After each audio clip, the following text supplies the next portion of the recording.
إن الحمد لله نحمده ونستعينه ونستغفره ونؤمن به ونتوكل عليه ونعوذ بالله من شرور أنفسنا ومن سيئات أعمالنا من يهده الله فلا مضل له ومن يضلل فلا هادي له أي فلن تجد له وليا مرشدا ونشهد أن لا إله إلا الله وحده لا شريك له هو الذي لا ضد له ولا ند له لا مثل له ولا مثيل له لا وزير له ولا كفيل له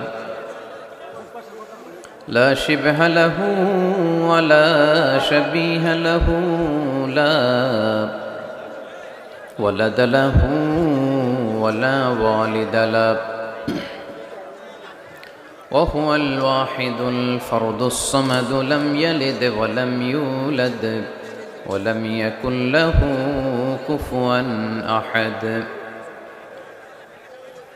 ونشهد أن سيدنا ونبينا وحبيبنا وبشيرنا ونذيرنا وطبيبنا وطبيب أرواحنا وحبيبنا وحبيب ربنا محمدًا عبد الله ورسوله أرسله بالحق بشيرا ونذيرا وداعيا إلى الله بإذنه وسراجا منيرا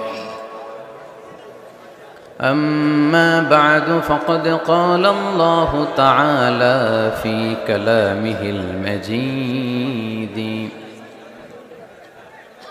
وفي فرقانه الحميد أعوذ بالله من الشيطان الرجيم بسم الله الرحمن الرحيم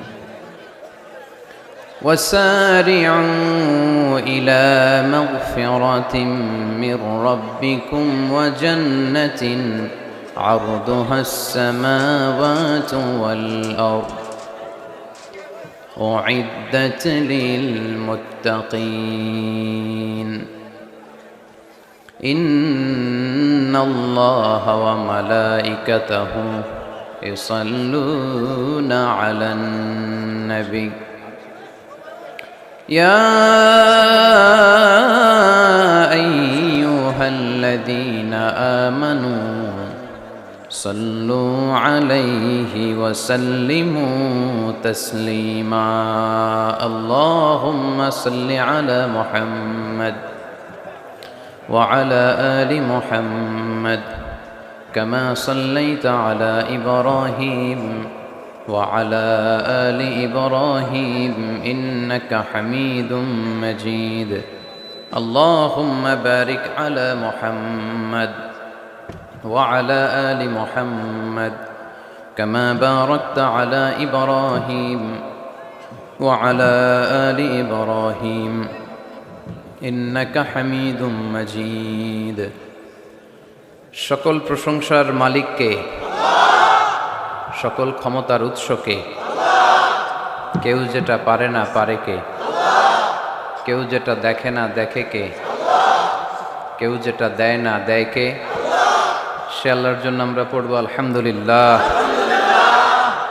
সবাই পড়ি রব্বানা লাকাল হামদ হামদান কাসীরান طيبا مباركا فيه يا ربي لك الحمد كما ينبغي لجلال وجهك وعظيم سلطانك لك الحمد بالإيمان لك الحمد بالإسلام لك الحمد بالقرآن আমরা প্রশংসা করলাম কার? সব সময় প্রশংসা করব কার? খাওয়ার সময়, ঘুমানোর সময়, সব কিছুর সময় প্রশংসা চলবে একজনের। তিনি কে? আল্লাহ তাআলাকে রব হিসেবে পেয়ে আমরা খুশি না বেজার? আল্লাহ রাসূল সাল্লাল্লাহু আলাইহি ইসলামকে নবী হিসেবে পেয়ে আমরা খুশি না বেজার? আল্লাহ রাসূল সাল্লাল্লাহু আলাইহি ইসলামের চেয়ে শ্রেষ্ঠ মানুষ পৃথিবীতে হতে পারে? The most amazing personality in the world, গোটা বিশ্বের সবচাইতে অসাধারণ ব্যক্তিত্ব। তিনি মানুষ ছিলেন, কিন্তু সাধারণ মানুষ নন, অসাধারণ মানুষ। তিনি মানব, যেন তেন মানব নন, তিনি মহামানব। এজন্য তার প্রশংসা শুধু আমরাই করি না, গোটা বিশ্বের সবাই করে, ঠিক কিনা? বিষ্ণু ঈসা ইসলামকে লোকজন সুপারম্যান বলতে বাধ্য হয়েছে, মানে এমন লোক যে মাটি ধরলে এটা শোনা হয়ে যায়। পরশ পাথর ছিল তার হাতে, সুবহানাল্লাহ পড়েন। সে কোন বন্ধু বলো বেশি বিশ্বস্ত, সে কোন বন্ধু বলো বড় বিশ্বস্ত, কার কাছে মন খুলে দেয়া যায়, কার কাছে প্রাণ খুলে দেয়া যায়, হওয়া যায় অতি আশ্বস্ত, তার নাম আহমদ বড় বিশ্বস্ত। সুবহানাল্লাহ পড়েন। সাইয়েদনা ঈসা আলাইহিস সালামকে আল্লাহ পৃথিবীতে পাঠিয়েছেন শুধু এই অ্যানাউন্সমেন্টটা দেওয়ার জন্য যে ইয়াতি মিন বাদি ইসমুহু আহমদ, আমার পরে একজন নবী আসবে যার নাম হবে আহমদ, আহমদ বড় বিশ্বস্ত। এজন্য রাসূল সাল্লাল্লাহু আলাইহি ইসলামকে আমরা নবী হিসেবে পেয়ে খুশি না বেজার? ইসলামকে ধর্ম হিসেবে পেয়ে খুশি না বেজার? কিন্তু অনেকেই আমরা যে মুসলমান এটা নিয়ে খুশি না। তারা সাহসিকতার সাথে ঘোষণা দিতে পারে না যে ইন্নী মিনাল মুসলিমিন। কিন্তু আমাদের ইসলাম নিয়ে গর্ব করা উচিত, কারণ এই ধর্মকে পাঠিয়েছে কে? এটা মন মস্তিষ্ক প্রসূত কোনো ধর্ম নয়, ঠিক কিনা? এটা কি আমাদের বাপ দাদার কথা অনুযায়ী চলে? ইসলাম কি নেতার কথা অনুযায়ী চলে? মসজিদের ইমামের কথা অনুযায়ী চলে? ইসলামের বিধানগুলো সরাসরি নাজিল করেছে কে? সাইয়েদনা ওমর ফারুক বলতেন, নাহনু কওমুন আ'আজ্জানাল্লাহু বিল ইসলাম, আমরা তো এমন জাতি যে জাতিকে আল্লাহ তাআলা ইসলামের দ্বারা সম্মানিত করেছে। আমাদের সম্মান ইসলামে। আমাদের সম্মান কোথায়? ফাইন ইবতাগাইনাল ইজ্জাতা বিগাইরিহি আযাল্লানাল্লাহ, ইসলাম রেখে দিয়ে অন্য কোথাও যদি আমরা সম্মান তালাশ করি তাহলে আমাদেরকে অপমানিত করে ছাড়বে কে? এজন্য আমরা যে মুসলমান এটা বুক ফুলিয়ে বলা যাবে তো? পৃথিবীর সব নবীরা মুসলমান ছিলেন। আল্লাহর দেয়া ধর্মের নাম হচ্ছে ইসলাম, এবং এই ইসলামের বিজয় অবশ্যম্ভাবী। পড়েন সুবহানাল্লাহ। যার প্রমাণ আমরা পত্রপত্রিকা খুললে, ইন্টারনেট ব্রাউজ করলে, BBC news, Al Jazeera news, CNN cable news নেটওয়ার্কের নিউজ পড়লে আমরা জানতে পারি যে গোটা বিশ্বের বিভিন্ন ধর্মাবলম্বী লোকেরা নিজেদের ধর্ম রেখে দিয়ে তারা কালিমা পড়ে মুসলমান হয়ে যাচ্ছে। খুশি লাগে আপনাদের? আপনারা কি জানেন যে আমরা ইবাদত করি মসজিদে, খ্রিস্টানরা ইবাদত করে কোথায়? গির্জায়, তাই না? গির্জাকে ইংরেজিতে কি বলে জানেন? চার্চ বলে। তো ইউরোপে এবং আমেরিকাতে যে গির্জাগুলো আছে, এই গির্জাগুলো তারা বিক্রি করতে শুরু করে দিয়েছে। এর কারণ খ্রিস্টানরা তাদের গির্জাগুলোতে ইবাদত করতে যায় না। আমরা তো নামাজ 3 ওয়াক্ত পড়ি, 2 ওয়াক্ত বা 5 ওয়াক্ত, 7 দিনে তো একবার হাজিরা দিতে যাই, ঠিক কিনা? তো ওদের এমন দশা যে ওদের গির্জাগুলোতে 1 মাসও যায় না, 6 মাসও একবার যায় না। তো এই গির্জা রাইখা লাভ আছে? লাভ নাই। এই গির্জা ওরা বিক্রি করতে শুরু করেছে, আর ওখানকার মুসলিম কমিউনিটির নেতারা এই সুযোগে এই গির্জাগুলো কম দামে কিনে এটারে মসজিদ বানাইতে শুরু করছে। ইউরোপ আমেরিকাতে আলহামদুলিল্লাহ আপনারা শুনে খুশি হবেন, ওরা ইসলামিক সেন্টার বলে এগুলোরে। কি বলে? Islamic centre. আমাদের এরকম ইসলামিক সেন্টার করা দরকার, যেখানে দার্স হবে, দার্স, রেগুলার দার্স হবে। এই যে তাফসির মাহফিলগুলো বছরে একবার, গত বছর আসছিলাম এখানে, আবার 1 বছর পরে দেখা। কি শিখলেন কি শিখলেন না, কি বুঝলেন না, আর জানাশোনার সুযোগ হয়েছে নাই। কিন্তু সেন্টার যদি হয়, ওখানে শিশু কিশোরদের আলাদা কোরআন শিক্ষার আসর, আমার বোনদের আলাদা শিক্ষার আসর, বয়স্কদের আলাদা কোরআন শিক্ষার আসর, তারপরে সেখানে হেজামা সেন্টার থাকবে, রুকিয়া সেন্টার থাকবে, তালিম, তাদরিস, তারবিয়া সব ব্যবস্থাপনা থাকবে। এজন্য সব জায়গায় এরকম সেন্টার থাকার দরকার আছে না নাই?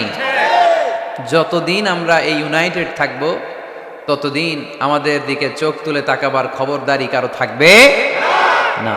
আর ইউনিটি যখন ব্রেকডাউন করবে, আমরা শততা বিভক্ত, একজন আরেকজনের গালি দিবে, একজন আরেকজনের কাফের বলবে, তখনই সমাজের সব শান্তি সুখ এগুলো বিনষ্ট হতে চলবে। জোরে বলেন ঠিক কিনা? মুসলিম উম্মার মধ্যে এখন এই সমস্যা, ইউনিটি নাই। We don't have any central leadership, আমাদের কেন্দ্রীয় নেতৃত্ব নাই। এই যে ফিলিস্তিনে যে মারে আমাদেরকে পাখির মতো গুলি করে, মিয়ানমারের রাখাইন রাজ্য থেকে 10 লক্ষ মুসলমান তাড়ায় দিল টেকনাফে, এখন তারা পাহাড়ি এলাকায় আশ্রয় নিয়েছে। সিরিয়াতে মার খেয়ে গোটা বিশ্বে এরা ছড়িয়ে আছে। এই যে মুসলমানরা গোটা বিশ্বে মার খায়, আমাদের পক্ষে কথা বলার মতো আমাদের কোনো কেন্দ্রীয় লিডার আছে? সেন্ট্রাল লিডারশিপ নাই। আল খিলাফা আল ইসলামিয়া, ইসলামিক ক্যালিফ্যাট, এটা নাই। এই সেন্ট্রাল লিডারশিপ না থাকার কারণে গোটা বিশ্বে আমরা আজ নির্যাতিত, নিষ্পেষিত, আমাদের কোনো মা বাপ নাই। জোরে কোন ঠিক কিনা?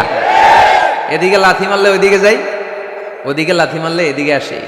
আমাদের পক্ষ নিয়ে, আমাদের স্বার্থ নিয়ে যে কথা বলবে, জাতিসংঘে হুঙ্কার তুলবে, ওআইসি থেকে ঘোষণা আসবে, ওরকম একটা নেতাও আমাদের নাই। জোরে বলেন ঠিক কিনা? ওমরে ফারুকের মতো যদি একটা নেতা থাকতো, তাহলে গোটা বিশ্বে মুসলমানরা এক আমব্রেলার নিচে, এক ছাতার নিচে চলে আসতো, তাই না?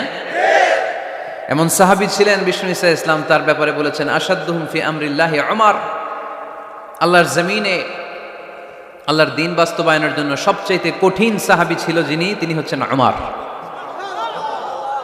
মুনাফিকরা ওমরে ফারুককে দেখে ভয় পেত, খোদ শয়তান ইবলিস ওমরে ফারুককে দেখে ভয় পেত।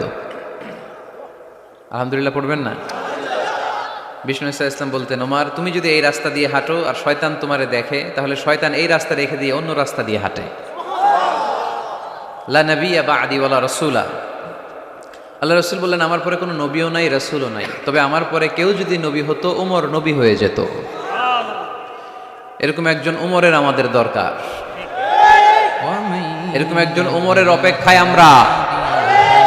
একজন হলেই চলবে, কয়জন লাগবে? যুগ জামানা পাল্টে দিতে চাই না অনেক জন, এক মানুষই আনতে পারে জাতির জাগরণ। এক মানুষই বিপদকালে বাঁচায় কাফেলায়, ক্ষুদ্র ডিঙ্গি বাঁচায় জাহাজ অসীম দরিয়ায়। কয়জন ওমর দরকার? আমরা সেই ওমরের জন্য অপেক্ষা করছি, যার নেতৃত্বে, যেই আল ইমাম আল মাহদি, যার নেতৃত্বে গোটা বিশ্বে শান্তি, সভ্যতা, ভদ্রতা আবার প্রতিষ্ঠিত হবে। এক ছাতার নিচে মুসলমানেরা থাকবে, কেউ কারোর ব্যাপারে হৃদয়ে কোনো বিদ্বেষ রাখবে, ঘৃণা রাখবে, কেউ কাউকে গালি দিবে না। এই সুসম্পর্ক, এই ঐক্যের জন্যই ইসলাম একসাথে উদখুলু ফিস সিলমি কাফা, পরিপূর্ণভাবে সবাই মিলে ইসলামের রশিকে আঁকড়ে ধরো, তাহলেই বরকত দিবে কে? ওমরে ফারুক বলতেন, নাহনু কওমুন আ'আজ্জানাল্লাহু বিল ইসলাম, আমরা তো এমন জাতি যে জাতিকে আল্লাহ তাআলা ইসলাম দিয়ে সম্মানিত করেছে। আমাদের সম্মান ইসলামে, এখন ইসলাম রেখে দিয়ে অন্য জায়গায় সম্মান খুঁজি, এজন্যই লাথি খাই, এজন্যই অপমানিত, এজন্যই নেতৃত্ব শূন্য। জোরে বলেন ঠিক কিনা?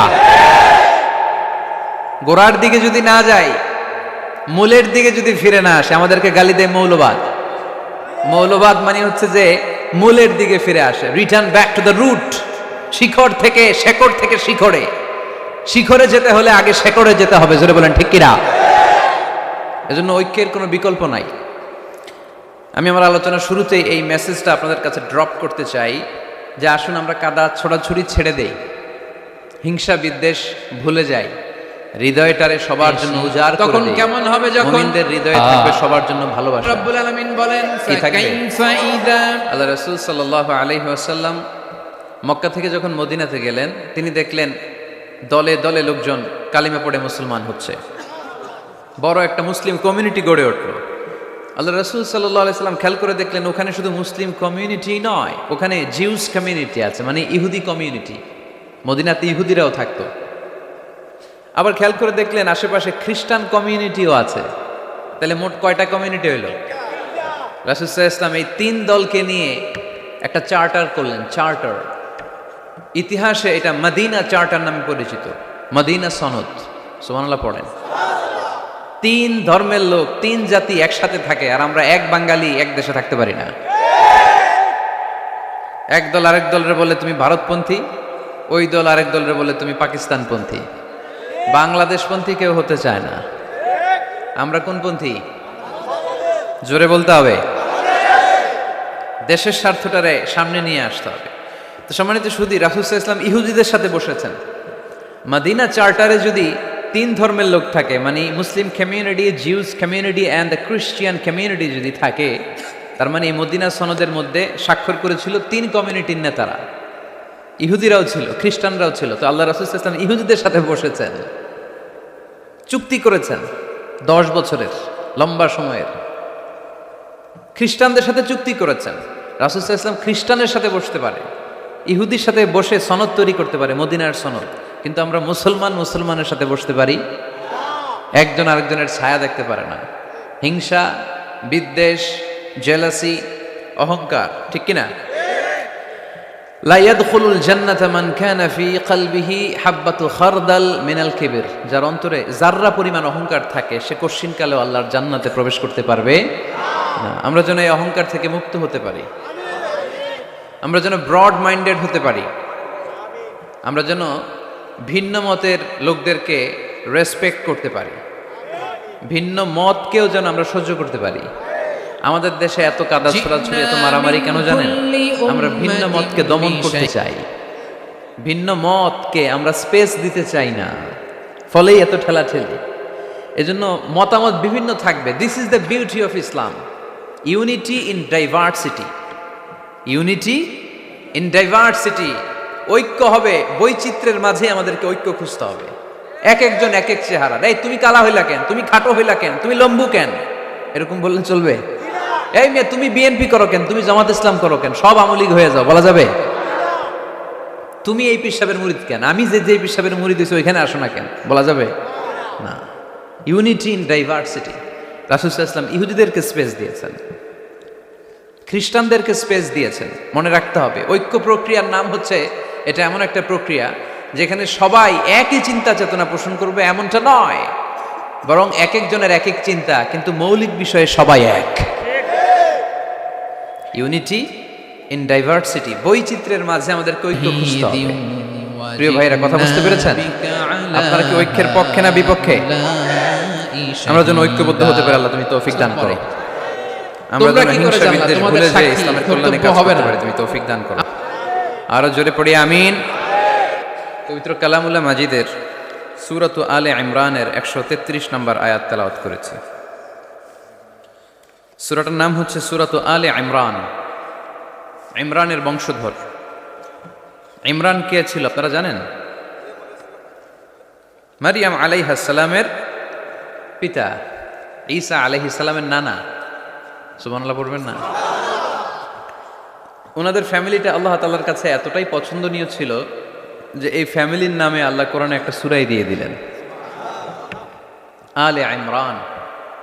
আরবিতে পরিবার বা ফ্যামিলি, এটা বোঝানোর জন্য আরবিতে দুইটা শব্দ ব্যবহার হয়। এক হচ্ছে আহাল, আর একটা আল।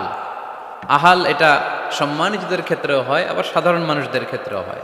যেমন রাসূল সাল্লাল্লাহু আলাইহি ওয়াসাল্লামের পরিবারবর্গ, ওনারা অনেক সম্মানিতা, অনেক সম্মানিত। তো আল্লাহ রাসূল সাল্লাল্লাহু আলাইহি ওয়াসাল্লামের পরিবারের ক্ষেত্রে বলা হয় আহলে বাইত। আবার আমার পরিবার, আপনার পরিবার, আমাদের পরিবার বা স্ত্রী, এটা বোঝাতেও আরবিতে আহাল শব্দটা ব্যবহৃত হয়। কিন্তু আল শব্দটা সাধারণ কোনো ফ্যামিলির ক্ষেত্রে আল্লাহ ব্যবহার করেন নাই। ভালো হোক বা খারাপ হোক, সম্ভ্রান্ত হওয়া লাগবে, ডিগনিফাইড অ্যান্ড প্রেস্টিজিয়াস ফ্যামিলির হওয়া লাগবে। ডিগনিফাইড ফ্যামিলির যদি হয়,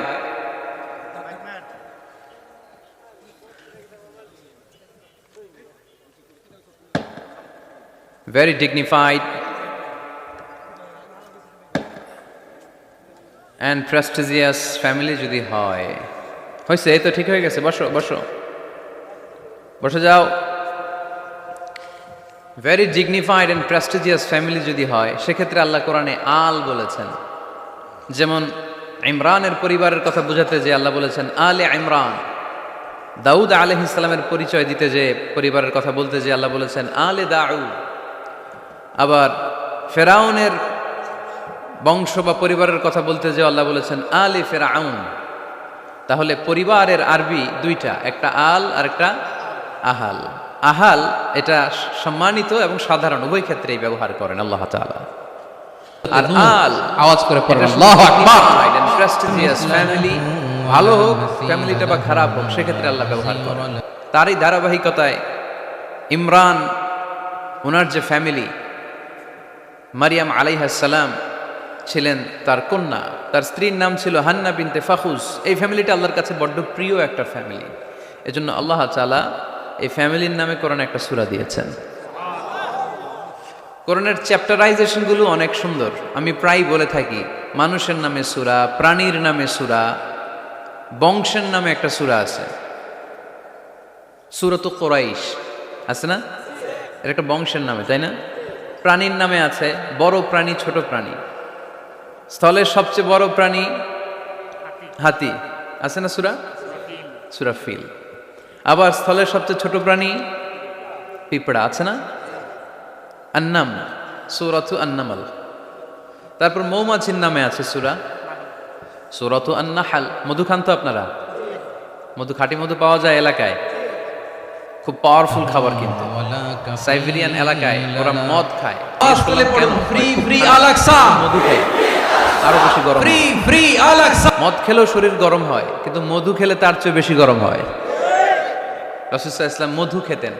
কিছু কিছু হাদিয়া আল্লাহ রাসূল সাল্লাল্লাহু আলাইহি ওয়াসাল্লাম ফিরিয়ে দিতেন না। এর মধ্যে একটা হচ্ছে মধু। মধু দিলে বলতেন না যে না নিব না। আতর ফিরিয়ে দিতেন না। বালিশ, বালিশ খুব পছন্দ করতেন আল্লাহ রাসূল। ঠেকনা দিয়ে বসতে পছন্দ করতেন। সুবহানাল্লাহ পড়েন। রাসূল সাল্লাল্লাহু আলাইহি ওয়াসাল্লামের কাছে একটা কসমেটিক্সের বক্স থাকতো সবসময়, জরুরি 5-6টা জিনিস এর ভিতরে থাকতো।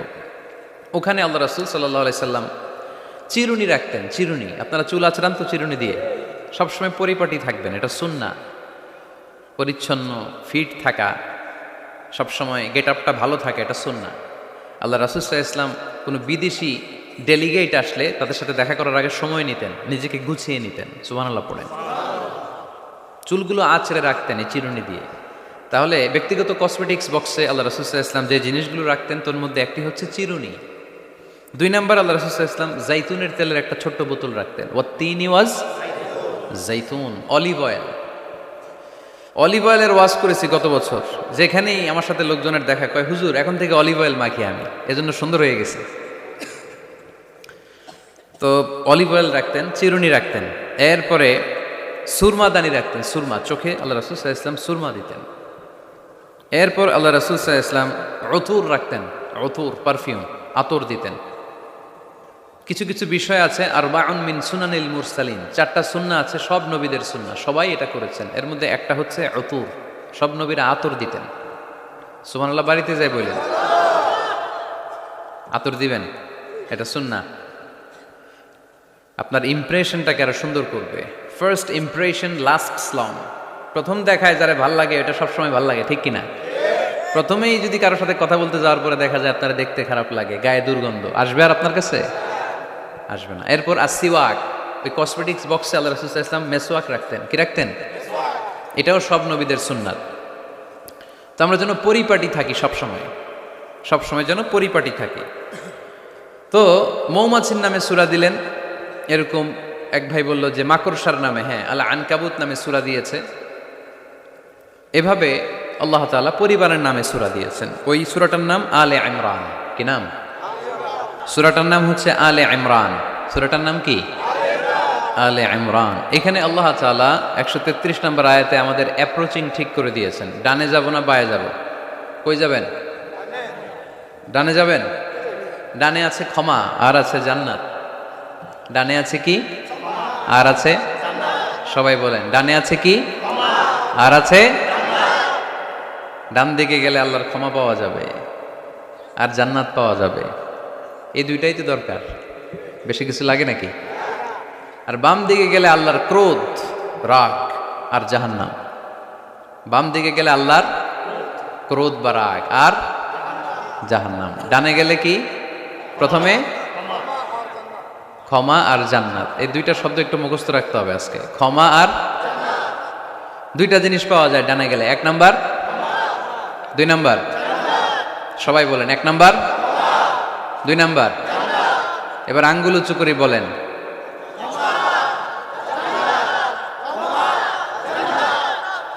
মাশাআল্লাহ।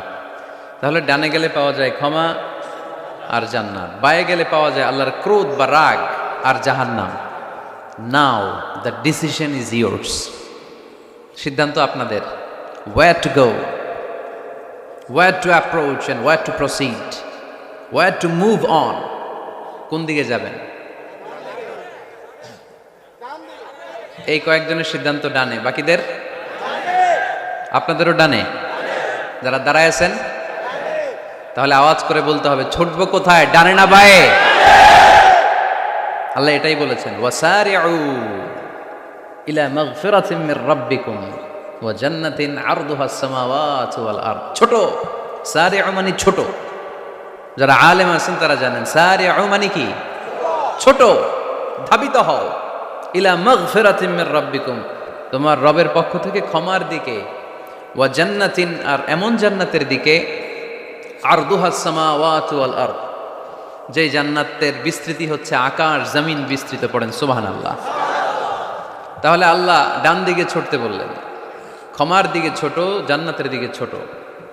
ক্ষমা লাভের প্রতিযোগিতা করো, জান্নাত লাভের প্রতিযোগিতা করো। কিন্তু আমরা কি ক্ষমা আর জান্নাত লাভের প্রতিযোগিতা করি? আমরা কি ভালো কাজের প্রতিযোগিতা করি? আল্লাহ বললেন ফাস্তাবিকুল খায়রাত, ভালো কাজের জন্য প্রতিযোগিতা করো। আমরাও প্রতিযোগিতা করি খারাপ কাজের, তাই না? দুনিয়া কামানোর প্রতিযোগিতা করি আমরা। কি করে বেশি অর্থ উপার্জন করা যায়, হালাল পন্থায় হোক বা হারাম পন্থায় হোক, টাকা কামানোর প্রতিযোগিতা আসরা নাই? ক্ষমতার দাপট দেখিয়ে লড়াইয়ে টিকে থাকার প্রতিযোগিতা করি আমরা, জোরে কোন ঠিক কিনা? আমরা প্রাসাদ বানানোর প্রতিযোগিতা করি, আমরা বিশ্ব সুন্দরীর প্রতিযোগিতা করি, আমরা প্রতিযোগিতা করি কে হবে মাসুদ রানা। এটাও জানেন আপনারা? কে হবে সৎ মানুষ, কে হবে আদর্শ বাংলাদেশী, এরকম প্রতিযোগিতা আছে। সবাই কি হইতে চায়? মাসুদ রানা। বিশ্ব সুন্দরীর প্রতিযোগিতা, মাসুদ রানার প্রতিযোগিতা, টাকা কামানোর প্রতিযোগিতা, ক্ষমতার লড়াইয়ে টিকে থাকার প্রতিযোগিতা। কিন্তু আল্লাহ বললেন নো, ফাস্তাবিকুল খায়রাত, ভালো কাজের প্রতিযোগিতা করো। আল্লাহ বোঝাতে চাইলেন দুনিয়ার ক্ষণস্থায়ী প্রতিযোগিতায় নেমে সময় নষ্ট করো না, ভালো কাজের প্রতিযোগিতা করো। আর ক্ষমার জান্নাত লাভের জন্য ছোট। এটা এমন জান্নাত যেই জান্নাতটা আকাশ জমিন বিস্তৃত। সুবহানাল্লাহ।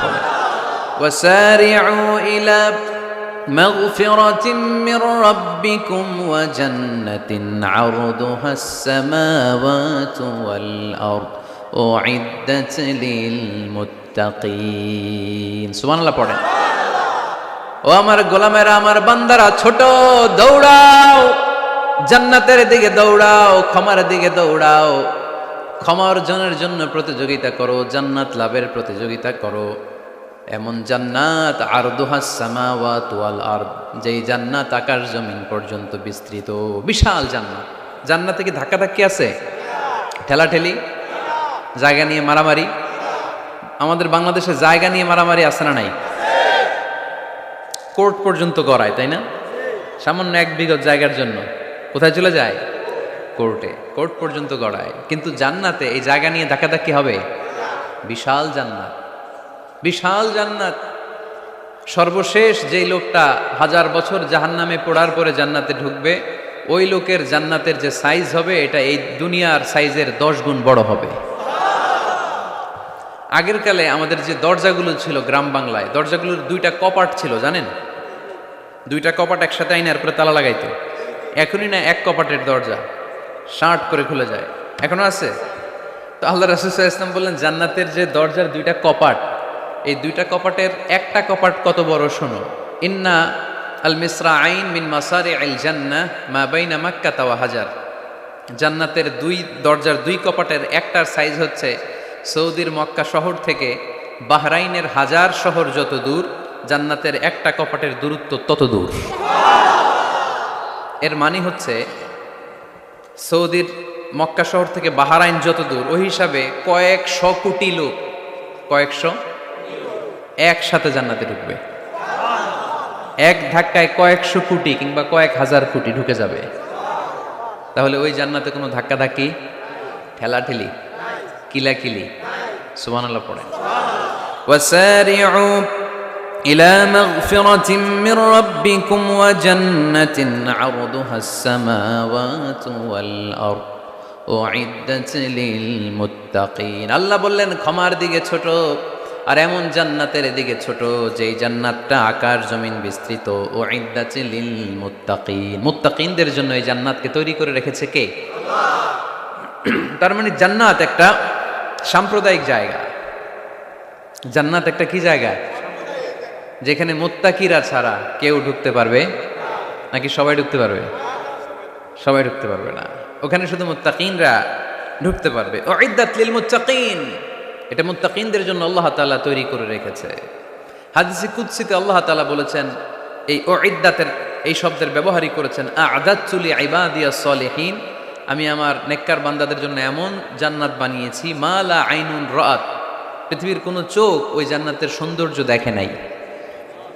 ওয়ালা উযুনুন সামিআত, পৃথিবীর কোনো কান জান্নাতের কোনো সুন্দর শব্দের আওয়াজ শুনে নাই। ওয়ালা খাতারা আলা কলবি বাশার, মানুষ কল্পনাও করতে পারবে না যে জান্নাত কত সুন্দর। সুবহানাল্লাহ, আর আসতে পড়েন। আল্লাহ বললেন উইদ্দাত লিল মুত্তাকিন, আমি আমার মুত্তাকিন বান্দাদের জন্য তৈরি করেছি। মুত্তাকিরা ছাড়া কেউ জান্নাতে প্রবেশ করতে পারবে নাকি? পারবে না। এখন মুত্তাকি কারা, তাদের বর্ণনা আল্লাহ সামনে দিবেন, শুনবেন আপনারা? আচ্ছা, এটা হচ্ছে কোরআনের একটা বর্ণনা ভঙ্গি। কোরআনের মধ্যে অনেক বেশি কোহেরেন্স আছে, সিকোয়েন্সটা অনেক সুন্দর। যখনই আল্লাহ বলবেন কাফিরিন, কাফির কারা, তার বর্ণনা দিবেন। এরপর যখন আল্লাহ বলবেন মুনাফিকিন, মুনাফিকিন কারা, আল্লাহ বর্ণনা দিবেন। এরপর যখনই আল্লাহ বলেছেন মুত্তাকিন, মুত্তাকিন কারা, তারপরে তার বর্ণনা দিবে। সুবহানাল্লাহ পড়েন। যেমন আল্লাহ সূরা বাকারার শুরুতেই মুত্তাকিদের বর্ণনা দিয়েছেন। আল্লাহ দ্ব্যর্থহীন কণ্ঠে ঘোষণা করে বলেছেন যালিকাল কিতাবু লা রাইবা ফীহি হুদাল লিল মুত্তাকিন, এই কিতাবটা এমন কিতাব যেই কিতাবে কোনো সন্দেহ নাই, আর এটা হুদাল্লিল, সবাই বলেন হুদাল্লিল, এটা মুত্তাকিদের জন্য পথ প্রদর্শনকারী। যে কাউকে এই কিতাব পথ দেখায় না। ওয়ালা ইয়াজিদিয যালিমিনা ইল্লা খাসারা, জালেমদেরকে এই কিতাব পথ দেখায় না, তাদের ক্ষতির মাত্রাটাই বাড়ায়। মুত্তাকিদের পথ দেখায়, জালেমদের ক্ষতির মাত্রা বাড়ায়। দোষ কি কোরআনের? কোরআনের না। যেমন দুধ, এটা সবার উপকারে আসে না, কিন্তু দোষটা কি দুধের? দুধ হচ্ছে সুষম খাবার, এটার মধ্যে খাদ্য উপাদানের যে 6টা পোরশন সবটাই আছে, কিন্তু সবাই হজম করতে পারে না। পেট যদি খারাপ হয় দুধ খাওয়া যাবে? তাহলে দোষ কি দুধের না যার পেট খারাপ তার? সুবহানাল্লাহ পড়েন।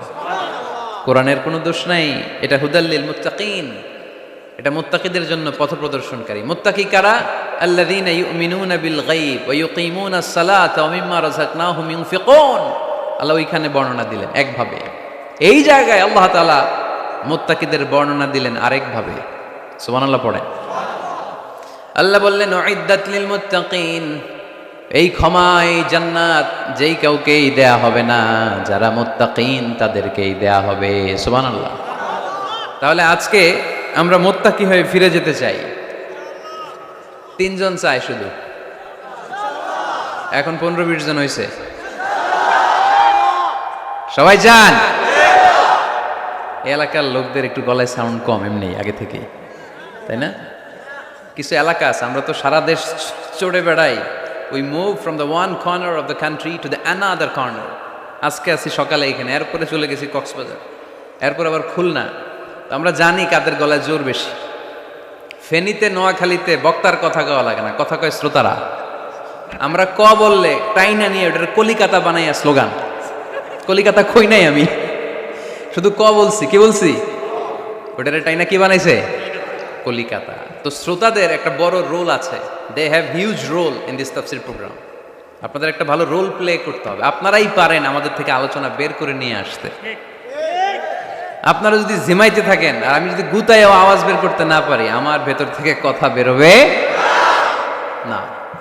আর আপনারা যদি প্রাণবন্ত থাকেন, সজীব থাকেন শেষ পর্যন্ত, তাহলে কোরআনের সুন্দর সুন্দর কথাগুলো আল্লাহ আমার মুখ দিয়ে বের করায় দিবে। আমরা আজকে কি হয়ে ফিরে যেতে চাই? নাকি মাসুদ রানা? কি হইতে চাই? তাহলে রিয়েলিটি শো একটা এরকম হওয়া দরকার। কে হবে? মুত্তাকি। কিন্তু রিয়েলিটি শো এর নাম কে হবে? মাসুদ রানা। আমরা মাসুদ রানা হতে চাই না, আমরা মুত্তাকি হতে চাই। ইনশাআল্লাহ পড়েন। আল্লাহ এখানে মুত্তাকিনদের 5টা গুণের কথা বলেছেন। কয়টা? একটু মিলায়ে দেখবো আজকে আমরা যে 5টা গুণ আমাদের মধ্যে আছে কিনা। যদি থাকে ওয়েল এন্ড গুড, আলহামদুলিল্লাহ। যদি না থাকে তাহলে এই 5টা গুণ নিজেদের মধ্যে ধারণ করার দরকার আছে না নাই? কথা খুব সোজা সাপটা। যদি এগুলো নিয়ে যেতে পারেন দেন আওয়ার ওয়াজ ইজ সাকসেসফুল। তা না হইলে কোনো লাভ নাই। কোনো লাভ আছে? এত ক্যামেরা, এত লাইটিং ফাইটিং করে কি লাভ? এই যে ছুটে আসছেন শীতের রাত, আমি তো এত জেলায় ঘুরলাম, এরকম শীত পাই নাই। আপনাদের লক্ষ্মীপুরে যেই শীত, মাশাআল্লাহ। আমি গাড়ি থেকে বেরোই কাঁপতে শুরু করছি, খুব ঠান্ডা লাগতেছিল আমার কাছে। তো এই যে শীতের রাতে মাফলার টাফলার পেঁচায় অনেক রাত পর্যন্ত আপনার দাঁড়ায় দাঁড়ায় শুনবেন, হিসাব খুব সোজা সাপটা। মুত্তাকি হয়ে ফিরে যেতে চাই, জীবন পাল্টাতে চাই, সময় নষ্ট করতে আসি নাই। সময়ের অনেক দাম, সময়ের দাম দিতে শিখেন। সময়গুলো অনেক দামি। সো আজকের আলোচনা থেকে আমরা কিছু নিয়ে যাব, শিখে যাব। আর কি হয়ে ফিরে যাব? বৈশিষ্ট্য কয়টা? তাহলে একটু চেক করবো যে আছে কিনা আমাদের মধ্যে এই গুণগুলা। থাকলে ভালো, অনেকের হয়তো আছে। যদি না থাকে এগুলো আমাদের ধারণ করতে হবে। কথা কি ক্লিয়ার না? আলহামদুলিল্লাহ। মুত্তাকির প্রথম বৈশিষ্ট্য আল্লাযীনা ইউনফিকুনা ফিস সাররাই ওয়াদ দাররা। মুত্তাকিনরা সুখে দুঃখে সব সময় দান করে, সচ্ছল অসচ্ছল উভয় অবস্থায় দান করে। সচ্ছল অবস্থায় তারা বেশি দান করে, কিন্তু অসচ্ছল অবস্থায়ও করে। বেশি হয়তো করে না, কিন্তু কম করে করে, কিন্তু দান করে। এজন্য আল্লাহ বললেন আল্লাযীনা ينفقون في السراء والضراء والكاظمين الغيظ والعافين عن الناس والله يحب المحسنين سبحان الله। আমার মুত্তাকি বান্দাদের প্রথম বৈশিষ্ট্য ইউনফিকুনা ফিস সাররাই ওয়াদ দাররা, সুখে দুঃখে সচ্ছল কিংবা অসচ্ছল যে অবস্থায় থাকুক না কেন তারা আমার রাস্তায় দান করে। দান করলে খুশি হয়ে যায় কে? সাদাকা করলে আপনারে পছন্দ করবে কে? যাকাত দিলে পছন্দ করে কে? দে যাকাত, দে যাকাত তোরা দে রে যাকাত, দে যাকাত, দে যাকাত তোরা দে রে যাকাত। তোর দিল খুলবে পরে আগে খুলুক হাত, দে যাকাত, দে যাকাত তোরা দে রে যাকাত। পড়েন আমিন। দিল পরে খুলবে, আগে হাত খুলতে হবে। উপরের হাত নিচের হাতের চাইতে সেরা। যে ব্যক্তি নেয় তারে আল্লাহ পছন্দ করে না, যে ব্যক্তি দেয় তারে ভালোবাসে কে? আল্লাযীনা ইউনফিকুনা ফিস সাররাই ওয়াদ দাররা। আমার মুত্তাকি বান্দারা সুখে দুঃখে সচ্ছল অসচ্ছল উভয় অবস্থায় আমার রাস্তায় দান করে। তার মানে মুত্তাকি যদি নিজেকে মুত্তাকি হিসেবে এস্টাবলিশ করতে চান, দান করার ধারাবাহিকতাটা অব্যাহত রাখতে হবে, থামানো যাবে না। একটা সময় ভালো যাচ্ছে আমার, বেশি করে দিচ্ছি, আবার সময় খারাপ যাচ্ছে, কম করে দিব, কিন্তু দিব। দেওয়ার ধারাবাহিকতা থামানো যাবে? কেউ এসে আপনার কাছে চাচ্ছে, এই যে আপনি দিতে পারতেছেন, এই তৌফিকটা দিল কে? প্রাইভেট কারে চড়ে চড়ে আপনি ঘুরে বেড়ান, জ্যামে গাড়ি আটকালে গ্লাসে এসে নক করে, পথবঞ্চিত শিশুরা আহা খেতে পায় না, বৃষ্টিতে ভিজে ভাঙা একটা থালা নিয়ে স্যার 2টা টাকা দেন। অনেকে ধমক দিয়ে তাড়িয়ে দেয়। এই যে আপনি ধমক দিছেন, ওরে প্রাইভেট কারে বসাইতে পারে কে? আপনার হাতে ভাঙ্গা থালা দিয়ে রাজপথে নামায় দিতে পারে কে? এজন্য আল্লাহ বললেন, আমি দেয়ার মালিক, তুমি দাও, তুমি দিলে তোমার হাত আমি ভরে দেব। আল্লাহু আকবার। মদিনার জমিনে সবচাইতে গরীব সাহাবীর নাম ছিল সাইয়েদনা বেলাল আল হাবাশী রাদিয়াল্লাহু তাআলা আনহু। বিশ্বনবীর খাস মুয়াজ্জিন, ইথিওপিয়া থেকে ইসলামের সুশীতল ছোঁয়ায় এসে মদিনায় বিশ্বনবীর হাতে হাত রেখে কালিমা পড়ে মুসলমান হয়েছে। দেখতে ছিল কুচকুচে কালো, কিন্তু হৃদয়টা ছিল সাদা। মদিনার সবচাইতে গরীব সাহাবী। লজ্জাস্থান ঢাকার মতো একটা লুঙ্গি ছিল, এছাড়া আর কিছু ছিল না। শুধু আমাদের লজ্জাস্থান ঢাকার মতো একটা লুঙ্গি আছে, আর কিছু নাই। এরকম কে কে আছেন? হাত তোলেন। কেউ নাই। তার মানে আল্লাহ আমাদের অনেক দিয়েছে, ঠিক কিনা?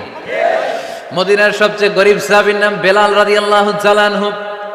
লজ্জাস্থানটা ঢাকার কাপড় ছাড়া তার কিছু ছিল না।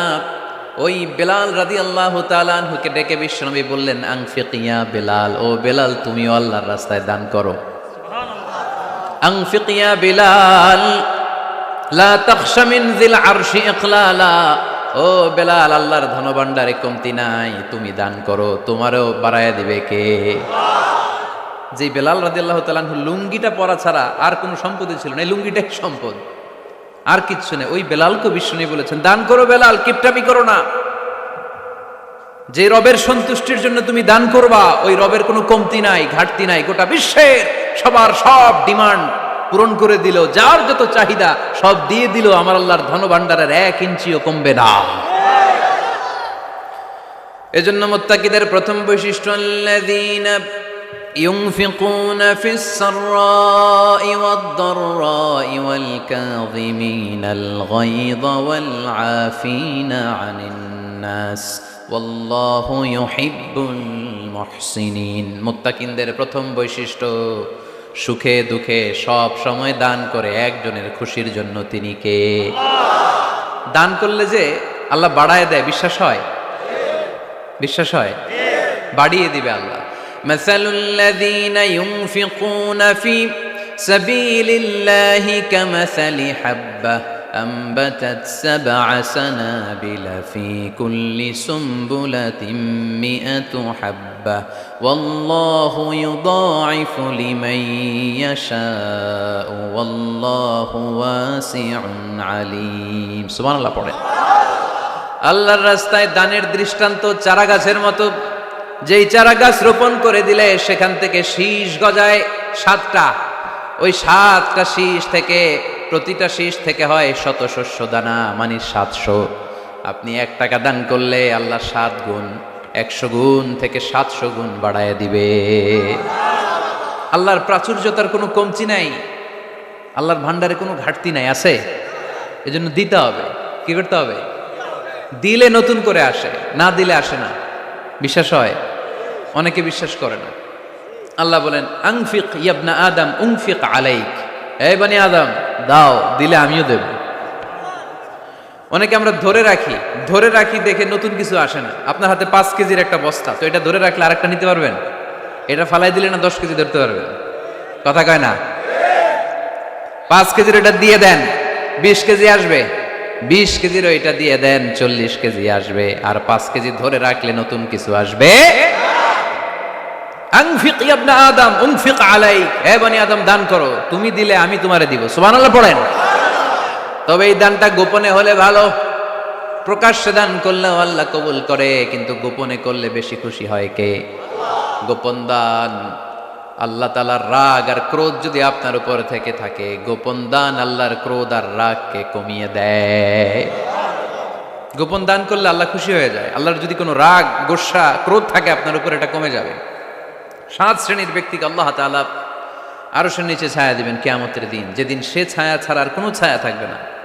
এর মধ্যে 1 শ্রেণীর ব্যক্তি, রজুলুন তাসাদ্দাকা বিসাদাকা ফাআখফাহা হাত্তা লা তা'লামু শিমালুহু মা তুনফিকু ইয়ামিনুহু। 1 শ্রেণীর ব্যক্তি, 7 শ্রেণীর মধ্যে 1 শ্রেণীর ব্যক্তি যারা আরশের নিচে ছায়া পাবে, যে ব্যক্তি গোপনে দান করে। কত গোপনে? ডান হাত কি দিছে, বাম হাত টের পায় নাই। তার মানে অনেক গোপনে দান করেছে। এই গোপনে দান করলে খুশি হয় কে?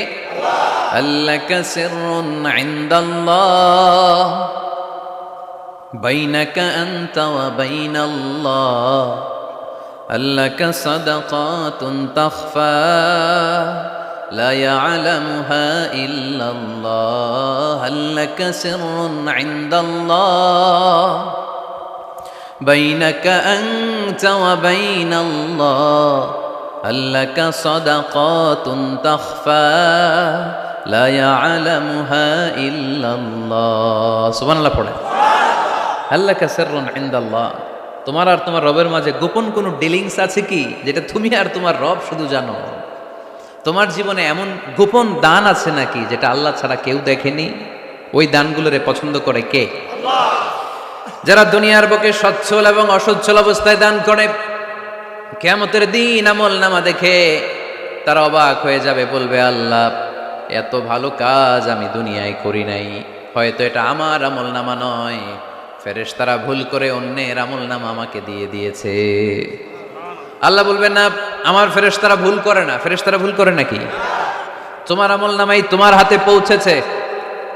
দানকারী বলবে আল্লাহ এত ভালো কাজ আমি করি নাই, কি করে এত আমলের পাহাড়?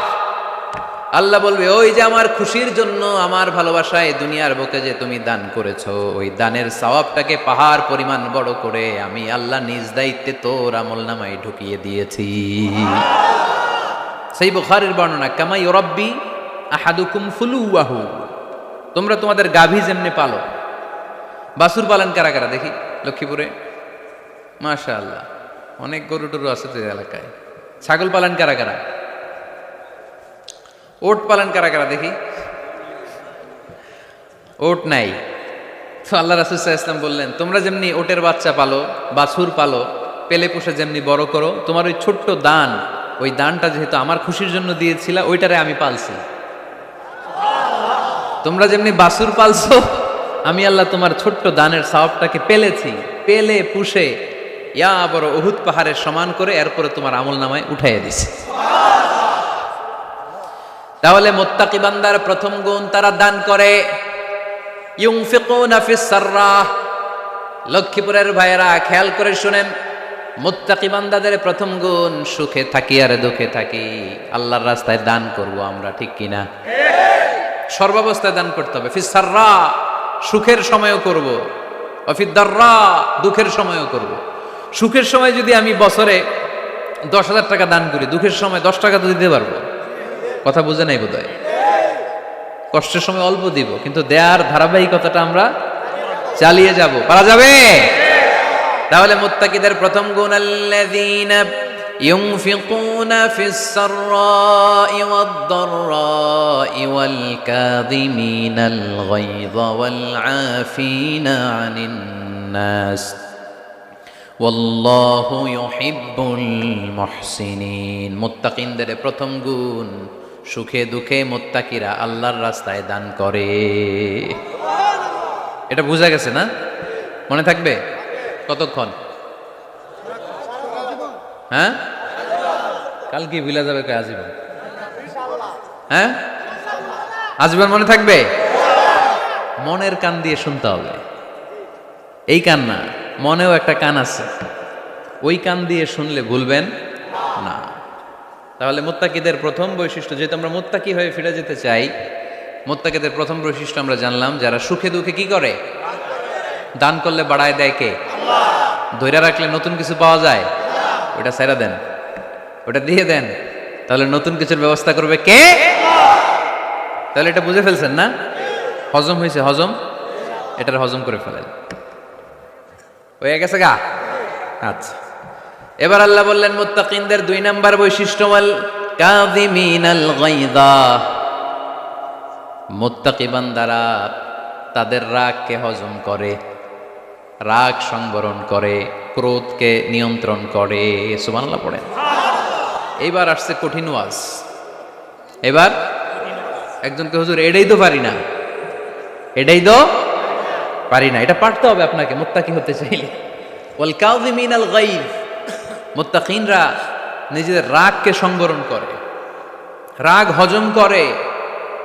রাগের সময় নিজের উপর নিয়ন্ত্রণ রাখে। আমাদের অনেকের অনেক রাগ, এত রাগ, রাগের সময় হিতাহিত জ্ঞান থাকে না, এরকম আছে না নাই? রাগ কিন্তু অনেক ভয়ঙ্কর, জানেন? রাগ বেশি কার কার? লক্ষ্মীপুরের দেখি তো, খাইছে আছে তো দেখি, 3-4 জনের রাগ আছে না, বাকি সব আল্লাহর ওলি। লক্ষ্মীপুরের ঘরে ঘরে রাগ? আচ্ছা, লক্ষ্মীপুরের মানুষ অনেক ভদ্র, শান্তশিষ্ট, রাগ টাগ নাই। হ্যাঁ, বাঙ্গালায় তো এই রাগ ভয়ঙ্কর। এটা রাগ কিন্তু ভয়ঙ্কর। মানুষ যখন রাগ করে তখন তার হিতাহিত জ্ঞান থাকে, কি করে কি বলে সে জানে। পৃথিবীর সবাই আমরা রাগী, কেউ কম কেউ বেশি, এটা ভেরি ন্যাচারাল। আমাদের দেহে একটা হরমোন আছে, অ্যাড্রেনালিন বলে আর কি এটাকে। Adrenaline hormone triggers up your bodies fight response. এটা যখন নিঃসরিত হয় দেহ থেকে, আপনার বডি তখন ফাইট করতে মনে চায়। কোপায়ালামো, মায়েরালামো তরে, হোতায়ালামো অক করে, এরকম একটা অ্যাটিটিউড চলে আসে না? এটা ন্যাচারাল। এই অ্যাড্রেনালিন হরমোন যখন নিঃসরিত হয়, এটা আপনার ফাইট রেসপন্সকে ট্রিগার আপ করে। তখন আপনার দেহ খুব উত্তেজিত, ফাইট করতে মনে চায়, মনে চায় এখনই ধরি ওরে। আছে না নাই? তো এটা ভালো কাজে লাগাইতে হবে। রাগটা পারা যাবে না। রাগ কিন্তু খুব ভয়ঙ্কর। এই রাগের শারীরিক মানসিক অনেক ক্ষতি আছে। হার্ট অ্যাটাক করে অনেকে রাগে, স্ট্রোক করে ফেলে। রাগ হচ্ছে অনেকটা ঝড়ের মতো। কিসের মতো? ঝড় যেমনি একদিক থেকে এসে সব লন্ড ভন্ড করে দিয়ে অন্য দিক দিয়ে ছুটে চলে যায়, যখন ঝড়টা হয় তখনও তো টের পাওয়া যায় না। রাগও তেমন। যখন রাগটা আসে, কি যে করে ফেলছি তখন বোঝা যায় না। রাগ চলে যাওয়ার পরে, মাথা ঠান্ডা হওয়ার পরে তখন বোঝা যায়, হায় রে এটা কি করলাম। রাগের সময় দিয়ে দিছে তালাক। রাগের সময় কি করছে? রাগ যখন শেষ তখন কয়, হায় হায় বউ তুমি তো আমার কৈতরি। মারামারি হয়, সম্পর্কের অবনতি হয়, স্বামী স্ত্রীর সম্পর্কের বিচ্ছেদ ঘটে। বাবা ছেলের সাথে রাগ করে না? বাপে কই দিমু না তোরে, কিচ্ছু দিমু না। পোলায় কই দিবা না কে? বাপে কই দিলাম না। পোলায় কই মারলাম তোমারে। বাপে কই তোরে ত্যায্য করলাম। পোলা কই কোপ দিলাম। আছে না নাই? শুনবেন এরকম বাবা ছেলে হতাহতের ঘটনা, হাজব্যান্ড ওয়াইফ ডিভোর্স পর্যন্ত গড়ায়। বন্ধু বন্ধুর সম্পর্ক নষ্ট হয় এই রাগের কারণে। দেখছেন, আল্লাহ যেখানে যত ফোঁটা দেয়া দরকার ওই জায়গায় অত ফোঁটা দেয়। এটার নাম ইসলাম। এজন্য আল্লাহ বললেন, মুত্তাকিদের 2 নাম্বার গুণ আল কাযিমিনাল গায়জ। মুত্তাকিনরা রাগকে সংবরণ করে, তারা অল্পতে চটে যায় না, তারা হট টেম্পার্ড না, তারা বুঝে শুনে কাজ করে, নিজের ক্রোধ আর রাগকে সংবরণ করতে জানে। সুবহানাল্লাহ পড়েন। আল্লাহ রাসূল বললেন, লাইসা শাদীদু বিসুরআহ, কুস্তি করে যে অন্যকে শোয়ায় ফেলতে পারে সে শক্তিশালী নয়। ইন্নামা শাদীদুল্লাযী ইয়ামলিকু নাফসাহু ইনদাল গাদাব, রাগের সময় যেই ব্যক্তি নিজের উপর নিয়ন্ত্রণ রাখতে পারে আল্লাহর কাছে সেই হলো শক্তিশালী। এক একটা কথার ওজন দেখছেন আল্লাহ রাসূল সাল্লাল্লাহু আলাইহি ওয়াসাল্লামের। লাইসা শাদীদু বিসুরআহ, যে কুস্তি খেলতে পারে ভালো সে শক্তিশালী না, বরং ইন্নামা শাদীদুল্লাযী ইয়ামলিকু নাফসাহু ইনদাল গাদাব, রাগের সময় যে নিজেকে নিয়ন্ত্রণ করতে পারে সেই শক্তিশালী। সুবহানাল্লাহ পড়ে। এজন্য আমি মুত্তাকি হমু হুজুর। হুজুর আজকের ওয়াজ শুনে আমি মুত্তাকি, শুধু হাত তুলে মুত্তাকি বললে হবে? রাগ নিয়ন্ত্রণের, রাগ কন্ট্রোল করার অভ্যেস নিজের মধ্যে জাগ্রত করতে হবে, ঠিক কিনা? এক সাহাবী এসে বললেন, ইয়া রাসূলুল্লাহ আউসিনি, ইয়া রাসূলুল্লাহ আমারে কিছু নসিহত করেন, নসিহত করেন। বিশ্বনবী বললেন, লা তাগদাব, ও সাহাবী তুমি রেগে যেও না। সাহাবী বললেন, নবী আবার ওসিয়ত করেন। বিশ্বনবী বললেন, তুমি রেগে যেও না। সাহাবী বললেন, শুনলাম তো এটা, আরেকটা কিছু কন। বিশ্বনবী বললেন, রেগে যেও না। রাদ্দাদা মিরারান, বারবার যতবার সাহাবী বিশ্বনবীর কাছে নসিহত চাইলেন, বিশ্বনবী একটা নসিহতই করলেন, রেগে যেও না। কারণ রেগে গেলেন তো হেরে গেলেন। রেগে গেলেন তো হেরে গেলেন। ওরা আপনারে রাগাতে চাইবে, আপনি ঝগড়া করতে চান না, ওরা আপনারে পায়ে পাড়া দিয়ে ঝগড়ায় নামাতে চাইবে। চিল্লা এখন ঠিক কিনা? ওরা পায়ে পাড়া দিয়ে ঝগড়া করবে, ওরা আপনারে অলওয়েজ পোক করবে, ওরা আপনার হট টেম্পার্ড বানাতে চাবে, আপনারে অস্থির করে দিতে চাবে। কিন্তু ফর্মুলা আমাদের ভালো জানা আছে। আমরা কোরআন থেকে ফর্মুলা নিয়ে চলি, মানব রচিত কোনো ফর্মুলায় আমরা চলি না। জোরে বলেন ঠিক কিনা? মুত্তাকিনদের 2 নাম্বার বৈশিষ্ট্য ওয়াল কাযিমিনাল গায়জ, মুমিনরা নিজেদের রাগকে নিয়ন্ত্রণ করে। রাগ নাইকার, ক্ষোভ নাইকার, কিন্তু মুমিনরা মুত্তাকিনরা চাইলে রাগ দেখায় না। তারা রাগকে কি করে? পারবেন পারবেন আজকে থেকে ভাবির আর বকবেন না তো, ঝগড়া করবেন না তো, ছেলে মেয়েদের উপর উত্তেজিত হবেন না তো, হ্যাঁ রাগারাগি করবেন, মনে থাকবে তো? আল্লাহ রাসূল সাল্লাল্লাহু আলাইহি ওয়াসাল্লাম কখনোই রাখতেন না। সুবহানাল্লাহ নাই? আল্লাহ রাসূল সাল্লাল্লাহু আলাইহি ওয়াসাল্লাম কখনোই, ওনার সাথে কেউ খারাপ আচরণ করলে উনি রাখতেন না। ওনাকে অত্যাচার করা হয়েছে, তিনি রাখতেন না। জুলুম করা হয়েছে, তিনি রেগে যেতেন না। রাসূল সাল্লাল্লাহু আলাইহি ওয়াসাল্লাম মক্কায় যখন নামাজ পড়তেন, উটের পচা নাড়ি ভুঁড়ি আল্লাহ রাসূল সাল্লাল্লাহু আলাইহি ওয়াসাল্লাম ঘাড়ে আর পিঠের উপর চাপিয়ে দেয়া হতো। আমাদের কার কার পিঠের উপর নামাজ অবস্থায় উটের বা গরুর নাড়ি ভুঁড়ি চাপায়া দেয়া হয়েছে এলাকায়? আছে কেউ? নাই। তায়েফের ময়দানে আল্লাহ রাসূল সাল্লাল্লাহু আলাইহি ওয়াসাল্লাম দাওয়াত দিতে গেলেন, নিজের লাভের জন্য না তায়েফবাসীদের লাভের জন্য? খেয়ে না খেয়ে দিন প্রচারের কাজে নিজেকে দিয়েছ বিলিয়ে, তায়েফের কাফিরেরা চিনল না সে আলো, দুষ্ট ছেলেদের পিছু দিল লেলিয়ে, পাথরের আঘাতে ক্ষত বিক্ষত হয়ে সারা শরীর থেকে রক্ত ঝরে। হে রাসূল তোমাকে ভুলি আমি কেমন করে, হাজার ব্যথা বেদনার পরে। ফিরে আসনি তুমি আপন ঘরে, দিনের আলো তুমি ছড়িয়ে দিতে, চলে গেলে মদিনায় মক্কা ছেড়ে। হে রাসূল তোমাকে ভুলি আমি কেমন করে, হে রাসূল তোমাকে ভুলি আমি কেমন করে। ঠিক কিনা? তায়েফের ময়দানে রক্তাক্ত হলেন 3টা জায়গায়, দেখে এসেছি আমি। এখানে আহত করা হলো, আবার উঠে দাঁড়ালেন, আবার পাথর মারা হলো। কোন গায়ে পাথর মেরেছো তোমরা? এরকম সুন্দর শরীর পৃথিবীর কোনো দ্বিতীয় মানুষের ছিল নাকি? এত সুশ্রী মানুষ, শুভ্র মানুষ, পরিচ্ছন্ন মানুষ দুনিয়াতে দ্বিতীয়টা ছিল না। এত নুরানি চেহারার মানুষ পৃথিবীতে দ্বিতীয়টা নাই। এই মহানবীকে ওরা পিটিয়ে রক্তাক্ত করেছে, পাথর মেরে রক্তাক্ত করেছে। 3 বার গেছি ওদের লাভের জন্য, ওরা আমারে মারলো। আহা, তারপরে রাসূল সাল্লাল্লাহু আলাইহি ওয়াসাল্লাম কি রেগে গিয়েছেন? কারণ রেগে গেলেন তো হেরে গেলেন। কোনোভাবে রাসূল সাল্লাল্লাহু আলাইহি ওয়াসাল্লাম রাখতেন না। নিজের উপর অত্যাচার আসলে রাসূল সাল্লাল্লাহু আলাইহি ওয়াসাল্লাম রাগেন নাই। আনাস রাদিয়াল্লাহু তাআলা আনহু আল্লাহ রাসূলের খাদেম ছিল। উনি বললেন, কুনতু আমশি মা রাসূলিল্লাহ, আমি একবার রাসূল সাল্লাল্লাহু আলাইহি ওয়াসাল্লামের সাথে কোথাও যাচ্ছিলাম। ওয়া আলাইহি বুরদুন নাজরানি, তখন রাসূল সাল্লাল্লাহু আলাইহি ওয়াসাল্লামের গায়ে ছিল নাজরান থেকে আনা একটা চাদর। আপনারা চাদর পরেন না শীতকালে? রাসূল সাল্লাল্লাহু আলাইহি ওয়াসাল্লাম চাদর পরতেন।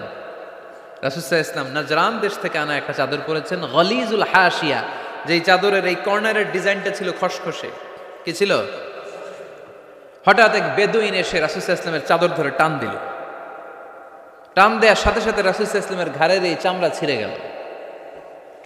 এই খসখসে যেহেতু ডিজাইন চাদরের, ওই খসখসে ডিজাইন ঘাড় আর কাঁধের এখানে যখন টান খেলো, ওই খসখসে ডিজাইনের দাগ বসে গেল, রাসূলের চামড়া ছিঁড়ে গেল ঘাড়ের। সে টান দিয়ে বলে, ইয়া মুহাম্মদ মুরলি মিন মালিল্লাহ, আসছে ভিক্ষা করতে। মূলত ভিক্ষা চাওয়ার ডিজাইন দেখছেন? যার কাছে ভিক্ষা চাবে চাদর ধরে টান। এসে বলে, বেদুইন তো, এদের মধ্যে সভ্যতা ছিল না। ইয়া মুহাম্মদ, ও মুহাম্মদ মুরলি মিন মালিল্লাহ, ও মুহাম্মদ আমার খাওয়ার মতো টাকা নাই, তুমি আদেশ করো বাইতুল মাল থেকে যেন আমারে কিছু টাকা দেয়। আসছে ভিক্ষা করতে। ভিক্ষা করতে আইসা চাদর ধরে দিছে টান, ঘাড়ের চামড়া ছিঁড়ে গেছে। রাসূল সাল্লাল্লাহু আলাইহি ওয়াসাল্লাম ব্যথা পেয়েছেন। ফালতাফাতা ইলাইহি রাসূলুল্লাহ, আল্লাহ রাসূল সাল্লাল্লাহু আলাইহি ওয়াসাল্লাম তার দিকে তাকালেন, তাকিয়ে ফাদহিক, একটা মুচকি হাসি দিলেন। আমি রাস্তা দিয়ে চাদর গায়ে দিয়ে হাঁটতেছি, এক ফকির আইসা কয়, ভিক্ষা দেন। টাকা দেন বলে আমার চাদর টান দিছে, আর ওই চাদরে আমার ঘাড়ের চামড়া ছিঁড়ে গেছে, কি করবো আমি? আপনি কি করবেন? হ্যাঁ, কোনি? আচ্ছা, তা আমরা ঠিকই ওরে ধরে মাইট দিতাম, তাই না? আজকে ওর একদিন কে আমার একদিন ভর্তা বানায় ফেলতাম ওরে পিটায়, রাগের চোটে, ঠিক কিনা? আল্লাহ রাসূল সাল্লাল্লাহু আলাইহি ওয়াসাল্লাম try to think about it, try to ponder on the story. এই মোরাল অফ দ্য স্টোরি কি? রাসূল সাল্লাল্লাহু আলাইহি ওয়াসাল্লামের প্রফেটিক স্টোরি থেকে আপনাকে ভাবতে হবে। ভিক্ষা করতে এসে চাদর ধরে টান দিয়ে ঘাড়ের চামড়া ছিঁড়ে ফেলেছে, রাসূল তাকিয়ে মুচকি হাসি দিলেন, মুচকি হাসি দিয়ে বললেন, যাও বাইতুল মাল থেকে কিছু সম্পদ ওরে দিয়ে দাও। কি নবী ছিলেন! তার মানে উনার গায়ে যত আঘাতই আসতো কখনো উনি রাখতেন, তবে মাঝে মাঝে রাখতেন। যদি আল্লাহর বিধান লঙ্ঘিত হতো তখন বিশ্বনবী রেগে যেতেন। আল্লাহর জমিনে আল্লাহর বিধান লঙ্ঘিত হলে এই লোকটা রেগে যেতেন, প্রিয় নবী, তখন সহ্য করতেন না। এক সাহাবী এসে বললেন, ইয়া রাসূলুল্লাহ, এমন ইমাম পাঠিয়েছেন আমাদের এলাকায়, বড় বড় সূরা দিয়ে নামাজ পড়ায়, এত বড় সূরা দিয়ে পড়ে, তার পিছনে দাঁড়িয়ে থাকার ক্ষমতা আমার নাই। এই কথা শুনে বিশ্বনবী রেগে গেলেন, কারণ ইসলামের বিধান এখানে লঙ্ঘিত হচ্ছে, ঠিক কিনা? এত রাগলেন, চেহারা আগুনের গোলার মতো লাল হয়ে গেল। ওই সাহাবীকে ডেকে পাঠিয়ে ধমকালেন, খবরদার, তোমরা মানুষকে দিন থেকে ভাগিও না, সহজ করে ইসলামকে উপস্থাপন করো। জামাতের ইমামতির চান্স পেলে লম্বা কেরাত পড়ো না, একটা মিডিয়াম স্ট্যান্ডার্ড রেখে কেরাত পড়বা, কারণ তোমার পেছনে অসুস্থ লোক থাকতে পারে, মুসল্লি, মুসাফির থাকতে পারে, তাই না? আবার মদিনাতে বনু মাখজুমিয়া গোত্রের এক নারী চুরিতে ধরা পড়ল। কিসে? চুরির বিধান কি? السارق والسارقة فاقطعوا أيديهما جزاء بما كسبا نكالا من الله والله عزيز حكيم। চোর বা চুন্নি দামি কোনো জিনিস যদি চুরি করে নেয় তাহলে তার হাত কেটে দাও। If anyone steal something precious from the society, the government should cut down his right hand. Government কাটবে, আপনি কাটেন না। আবার মুরগি একটা চুরি করছে, দইরা রামদা দিয়ে এক কোপ, এরকম করা যাবে না, ওটা গভর্নমেন্ট করবে। তো রাসূল সাল্লাল্লাহু আলাইহি ওয়াসাল্লাম ছিলেন চিফ অফ দ্য গভর্নমেন্ট, রাসূল সাল্লাল্লাহু আলাইহি ওয়াসাল্লাম ডান হাত কেটে দিবে। কিন্তু যেই মেয়েটা চুরি করছে এলাকার খুব সম্ভ্রান্ত বংশের মেয়ে, অনেক সময় হয় না, এমপির মেয়ে, চেয়ারম্যানের মেয়ে, বড় বিজনেস ম্যাগনেটের মেয়ে, ছেলে অন্যায় করে ফেলছে একটা, আছে না নাই? এখন সাহাবীরা দেখলেন মদিনায় যদি বিশ্বনবী এই চুরির বিচার কার্যকর করে মেয়েটার হাত কেটে দেয়, এই মেয়েটার সম্ভ্রান্ত বংশের লোকেরা বিশ্বনবীর উপর চড়াও হবে, নতুন করে দাঙ্গা বাঁধবে, সবাই যে বিশ্বনবীর কাছে বলবে, কিন্তু কেউ সাহস পায় না। উসামা বিন যায়েদ বিশ্বনবীর ভালোবাসা বড়ই পছন্দ করতেন বিশ্বনবী। সাইয়েদনা উসামা বিন যায়েদ রাদিয়াল্লাহু তাআলা আনহুকে সবাই বললেন, উসামা তুমি যাও, তোমারে বিশ্বনবী বড্ড ভালোবাসে, তুমি বললে তোমার কথা নবী ফিরাবে না। সাইয়েদনা উসামা যে বললেন, ইয়া রাসূলুল্লাহ, সবাই মিলে আমারে পাঠিয়েছে যেন আমি সুপারিশ করি, যদিও বনু মাখজুমিয়া গোত্রের মেয়েটা চুরিতে ধরা পড়েছে, মেয়েটা আসলেই চোর, চুরি করেছে, কিন্তু বড় একটা বিষয়কে খেয়াল করে নবী সবার সুপারিশের কারণে এই মেয়েটার হাত আপনি কেটে দিয়েন না।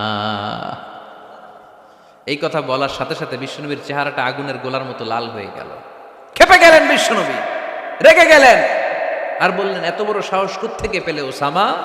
এটা তো আল্লাহর আইন, চোর চুরি করলে হাত কাটো কার আইন? বাংলাদেশে যদি এই আইন চালু হয়, চোর খুঁজে পাওয়া যাবে? দেশের টাকা যারা চুরি করে এদেরকে পাওয়া যাবে? পেঁয়াজের দাম যারা বাড়ায় এদের খুঁজে পাওয়া যাবে? মজুদদারদেরকে আর খুঁজে পাওয়া যাবে না, সব চোর মানুষ হয়ে যাবে, ঠিক কিনা? একটা বিচার যদি করে, সরাসরি সম্প্রচার, সব টিভিতে লাইভ ব্রডকাস্ট, আমরা দেখলাম চোরের হাত কাটতেছে কিভাবে, এরপরে চুরি করার আগে 10 বার ওর আত্মা কেঁপে উঠবে। রাসূল সাল্লাল্লাহু আলাইহি ওয়াসাল্লাম বললেন, এটা আল্লাহর আইন, কেমন করে তুমি সুপারিশ করো আল্লাহর আইন থামানোর জন্য? লাউ কানা ফাতিমাতু বিনতে মুহাম্মাদিন সারাকাত লাকাতা মুহাম্মাদুন ইয়াদাহা। আজকে আমার কলিজার টুকরা নয়নের পুটলি ফাতেমাও যদি চুরিতে ধরা পড়তো, আমি ফাতেমার হাতটা কেটে দিতে 1 সেকেন্ডও দেরি করতাম না।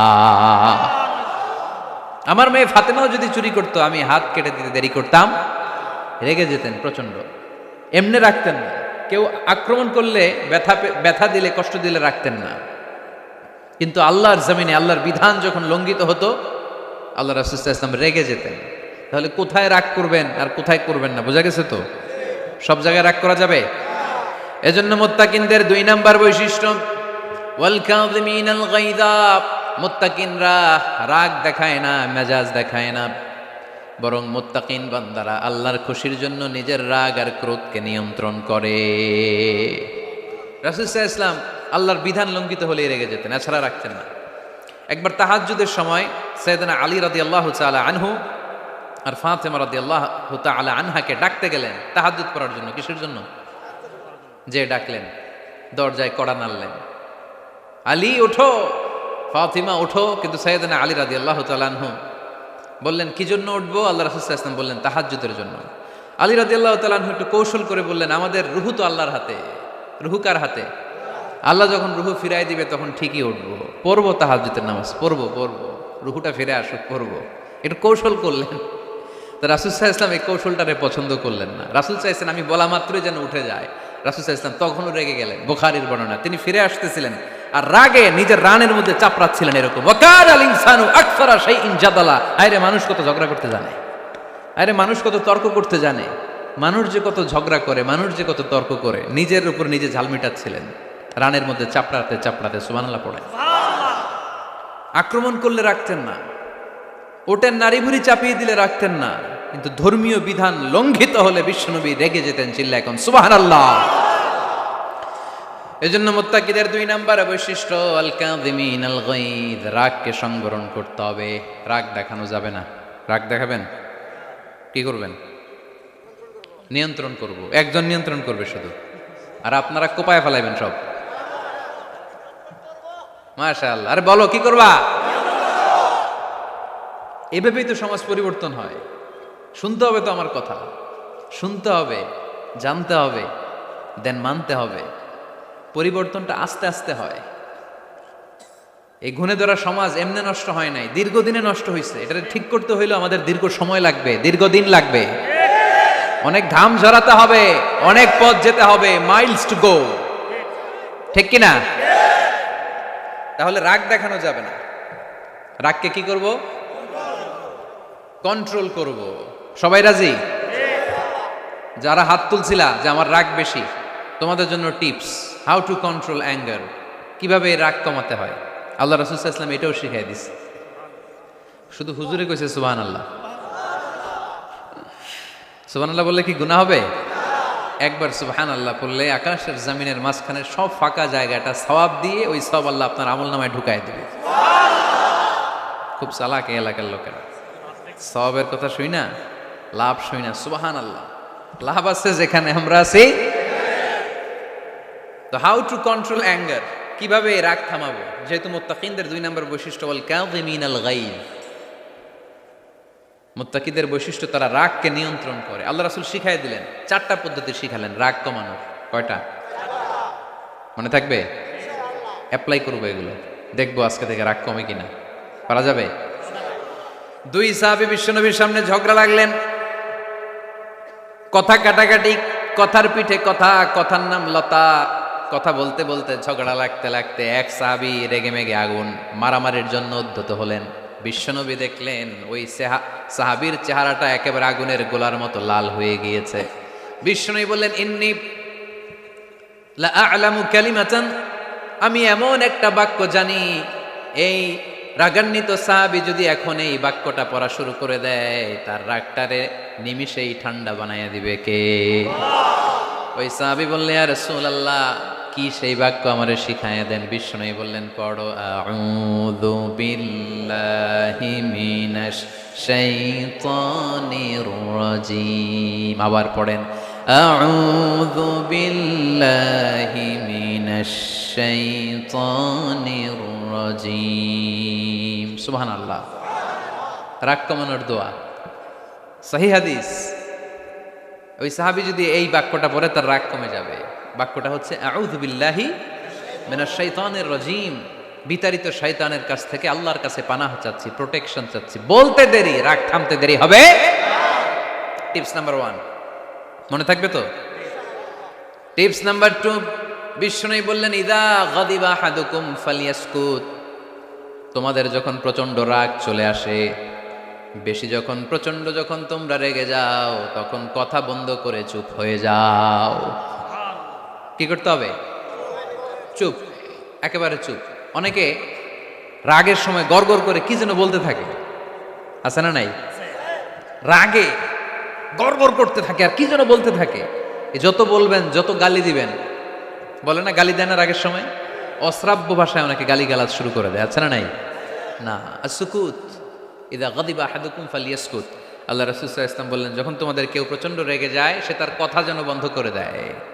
চুপ, keep silent, keep quiet, relax, cool. পারবেন? তাহলে প্রথম টিপস কি পড়তে হবে? বাইরে নামক দিয়া পড়েন আউযু বিল্লাহি মিনাশ শাইতানির রাজিম। এটা হলো 1 নাম্বার টিপস। 2 নাম্বার টিপস, ইযা গাদিবা আহাদুকুম ফালইয়াসকুত। মাশাআল্লাহ, চুপ থাকতে হবে। বেশি রাগ চলে আসলে কি করতে হবে? 3 number tips, lower your action. আপনার অ্যাকশনকে কমায় দেন। কিন্তু আমরা ওই সময় মারি ডাইরেক্ট অ্যাকশন। রাগের সময় আমরা কি করি? আল্লাহ রাসূল বললেন লোয়ার, মিনিমাইজ ইউর অ্যাকশন। কি বললেন আল্লাহ রাসূল? অ্যাকশন কমাও, কার্যক্রম কমায় দাও। ইদা গাদিবা আহাদুকুম ওয়া হুয়া কাইম ফালিয়াজলিস। দাঁড়ানো অবস্থায় তোমাদের কেউ যদি রেগে যায়, সে যেন বসে পড়ে। ফা ইন যাহাবা আনহুল গাদাবু ওয়া ইল্লা ফালিয়াত্তাজি। কেউ যদি দাঁড়ানো অবস্থায় রেগে যায়, সে যেন বসে পড়ে। বসে থাকার পরেও যদি তার রাগ কমতে না চায়, সে যেন শুয়ে পড়ে। তাহলে দাঁড়ানো অবস্থায় রাগ আসলে কি করবেন? বসা অবস্থায় রাগ আসলে, শোয়া অবস্থায় রাগ আসলে চোখ বন্ধ করে ঘুমায় যাবেন। রাগ আসবে আর সুবহানাল্লাহ কইবেন না? কত বড় ফিজিশিয়ান, কত বড় ডাক্তার আল্লাহ রাসূল সাল্লাল্লাহু আলাইহি ওয়াসাল্লাম। সুবহানাল্লাহ পড়েন। কয়টা গেল? কয়টা? 1 নাম্বার কি পড়া? মাশাআল্লাহ। 2 নাম্বার চুপ থাকা। 3 নাম্বার দাঁড়ায় থাকলে বসে যাওয়া, বসা থাকলে পারবেন? 4 নাম্বারটা অনেক মজার টিপস, শুনবেন? আল্লাহ রাসূল সাল্লাল্লাহু আলাইহি ওয়াসাল্লাম বললেন 4 নাম্বার টিপস শুনো। ইন্নাল গাদাবা মিনাশ শাইতান। নিশ্চয়ই রাগ আসে শয়তান থেকে। ওয়া ইন্নাশ শাইতানা খুলিকা মিনান নার। শয়তান তৈরি আগুন থেকে। ওয়া ইন্নান নারা তুতফাউ বিল মা। আগুন নিবানো হয় পানি দিয়ে। ফাইদা গাদিবা আহাদুকুম ফালিয়াতাওয়াদ্দাহ। তাই কারো যখন রাগ খুব বেড়ে যায়, সে যেন ঠান্ডা পানি দিয়ে ওযু করে। কি সুন্দর টিপস, কি সুন্দর ফিলোসোফার আল্লাহ রাসূল সাল্লাল্লাহু আলাইহি ওয়াসাল্লাম। কত বড় দার্শনিক ছিলেন তিনি। আল গাদাবু মিনাশ শাইতান, কথার সিকোয়েন্স দেখেন, ওজন দেখেন। আল গাদাবু মিনাশ শাইতান, রাগ আসে শয়তানের থেকে। রাগ এনে দেয় কে? শয়তান। ওয়াশ শাইতানু খুলিকা মিনান নার। শয়তান তৈরি কি থেকে? আগুন থেকে। ওয়ান নারু তুতফাউ বিল মা। আগুন নিবাই কি দিয়ে? ফাইদা গাদিবা আহাদুকুম ফালিয়াতাওয়াদ্দা। তাই তোমাদের কেউ যখন রেগে যায়, সে যেন পানি দিয়ে ওযু করে নেয়। পারবেন? ওযু করে ফেলবেন ঠান্ডা পানি দিয়ে। ঠান্ডা পানি মাথায় দিবেন, চোখে পানির ঝাপটা দিবেন। আপনার রাগকে ঠান্ডা করে দিবে কে? তাহলে আওয়াজ করে বলেন, রাগ কমানোর 1 নাম্বার ফর্মুলা কি? আউযু বিল্লাহি মিনাশ শাইতানির রাজিম। 2 নাম্বার চুপ থাকা। 3 নাম্বার বসে পড়া, শুয়ে পড়া। 4 নাম্বার ওযু করা। 4 নাম্বার। এই 4টা পদ্ধতিতে আপনি রাগ কমাতে চাইলে আপনার রাগ কমায় দিবে কে? এজন্য আল্লাহ বললেন, আমার মুমিন বান্দার 2 নাম্বার গুণ, তারা রাগকে নিয়ন্ত্রণ করে। আল্লাযীনা ইউনফিকুনা ফিস সাররাই ওয়াদ দাররাই ওয়াল কাযিমিনাল গায়য। আমার মুত্তাকিন বান্দাদের প্রথম গুণ সুখে দুঃখে দান করে। মনে আছে? 2 নাম্বার গুণ কি? রাগকে নিয়ন্ত্রণ করে। 3 নাম্বার গুণ হচ্ছে ওয়াল আফিনা আনিন নাস, মানুষকে ক্ষমা করে দেয়। মানুষকে কি করে? আমরা তো ক্ষমা করি না। হ্যাঁ, দইরা আবুইটালা মানে কি? এটার মিনিং কি? ফিস চালায়। হ্যাঁ, কি করে? আইকালায়, আইট জ্বালায়, আইকালা, আইকালা আঞ্চলিক শব্দ। আঞ্চলিক শব্দগুলো অনেক সুন্দর, এক এক জেলায় এক এক রকম। তার মানে আমরা ক্ষমা করতে চাই না, আমরা দইরা আইকালাই। তার মানে আমরা রাগ ঝাড়ি আর কি, ভিতরে যে ক্ষোভ জমা থাকে এগুলো ঝাড়ি, আমরা ক্ষমা করতে চাই না। কিন্তু ভাই মোত্তাকি যদি হতে চান আপনাকে ক্ষমা করে দিতে হবে। কি করবেন? কি করবেন? ক্ষমা করে দেন। আচ্ছা, একটু আওয়াজ করে উত্তর দেন। আমরা আল্লাহর কাছে এই যে পাপ করি, অন্যায় করি, মাফ চাই না? ক্ষমা চাই না? আল্লাহ আমাদেরকে ক্ষমা করুক এটা আমরা চাই কি চাই না? আল্লাহ আমাদেরকে ক্ষমা করুক এটা আমরা চাই, কিন্তু আমরা আমাদেরকে ক্ষমা করতে পারি না। যদি আল্লাহর কাছে ক্ষমা পেতে চান তাহলে আগে নিজেরা নিজেদেরকে ক্ষমা করে দেন। আল্লাহ ভুল করছি, আল্লাহ মাফ করে দাও, ক্ষমা করো। আমি ক্ষমা চাইতেছি কিন্তু আমি ক্ষমা করি না আরেকজনরে। তো তুমি ক্ষমা করো না, তুমি ক্ষমা চাও কোন সাহসে? মা যাদাল্লাহু আবদান বিআফবিন ইল্লা ইজ্জান। আল্লাহর হাবিব ফরমান, কোন বান্দা যদি অন্য বান্দারে ক্ষমা করে দেয় আল্লাহ ওই বান্দার মর্যাদা বাড়িয়ে দেয়। ওয়া ইন তা'ফু ওয়া তাসফাহু ওয়া তাগফিরু ফাইন্নাল্লাহা গফুরুর রহিম। তুমি যদি অন্যরে মাফ করে দাও, তুমি যদি অন্যের ভুল ক্ষমা করে দাও, তোমার ভুলগুলোও ক্ষমা করে দিবে কে? আল্লাহুম্মা ইন্নাকা আফুন কারীম। কদরের রাত্রে আমরা পড়ি, আল্লাহ তুমি ক্ষমাশীল, তুহিব্বুল আফওয়া, ক্ষমা করাকে তুমি ভালোবাসো। ফাফু আন্নি, আল্লাহ তুমি আমারে ক্ষমা করে দাও। আল্লাহর ক্ষমার জন্য দিনরাত চোখের পানি ছেড়ে আমরা কাঁদি, কিন্তু অন্যরে ক্ষমা করতে চাই না। কথাটা বুঝতে পারছেন? আমরা আল্লাহর ক্ষমা চাই, কিন্তু আমরা আমাদেরকে ক্ষমা পেতে হলে আগে ক্ষমা পেতে হলে আগে ক্ষমা। মনে থাকবে তো? আমরা আসলে অতীতকে বয়ে বেড়াই, অতীতকে ভুলতে চাই না। কোন বছর কে আমারে মারছিল ওইটারে মনে রাখছি, কোন 20 বছর আগে আমারে অপমান করছিল মনে রাখছি, তোরেও আমি অপমান করুম। তুই আমারে মারছিলি, তোরেও মারুম। মনে রাখিস, দেখাই দিমু। তো এই যে এই দেখেন, খেয়াল করে দেখেন, 20 বছর আগে কোথায় আমার অপমান করছিল ওইটা আমি ভুলি নাই, মনে রাখা দিছি। তার মানে 20 বছর ধরে এটা জ্বলতেছে এদিকে। ক্ষতি কি আমার না অন্য কারো? এগুলো ভিতরে জ্বলে, প্রতিহিংসার আগুন আপনারে জ্বালিয়ে দিবে, প্রতিশোধ নেয়ার আগুন দিনকে দিন আপনারে জ্বালায়। আপনি যদি একদিন ওরে অপমান করেন, মারেন, ও একদিন জ্বলবে, মরবে, কিন্তু প্রতিদিন আপনি জ্বলবেন। চিল্লা এখন ঠিক কিনা? রাসূল সাল্লাল্লাহু আলাইহি ওয়াসাল্লাম ক্ষমা করে দিতেন। মক্কা বিজয়ের দিন সব কাফির মুশরিক গুলো আল্লাহ রাসূল সাল্লাল্লাহু আলাইহি ওয়াসাল্লামের পায়ের সামনে থারথার করে কাঁপছিল। সবাই ভেবেছে আমরাও যেরকম পাষাণ, মুহাম্মদ মনে হয় তাই করবে, আমাদেরকে এবার কচুকাটা করবে। আল্লাহর রাসূল মক্কার কাফির মুশরিকদের এই দৃশ্য দেখে ঘোষণা দিয়ে দিলেন, ইযহাবু লা তাসরিবা আলাইকুমুল ইয়াউম, আজকে তোমাদের উপর আমার কোনো প্রতিশোধ নাই। ইযহাবু ফাআনতুমুত তালাকা, আমি তোমাদেরকে স্বাধীন করে দিলাম। ঐতিহাসিকরা বিশ্বনবীর এই বিশাল দিল দরিয়া দেখে অবাক হয়েছে। তারা বলতে বাধ্য হয়েছে, in the long history of the world there is no instance of magnanimity and forgiveness which was showed by Muhammad sallallahu, when all of his enemies laid under his feet and he forgave them one and all. পৃথিবীর ইতিহাসে ক্ষমার এরকম নজির কোনো মানুষ দেখাতে পারে নাই। যখন তার ঘোর শত্রুরা তার পায়ের সামনে বসে থারথার করে কাঁপছিল, তিনি চাইলেই পিষে মারতে পারতেন, কিন্তু তা না করে তিনি ক্ষমা করে দিয়েছেন। কি করবেন?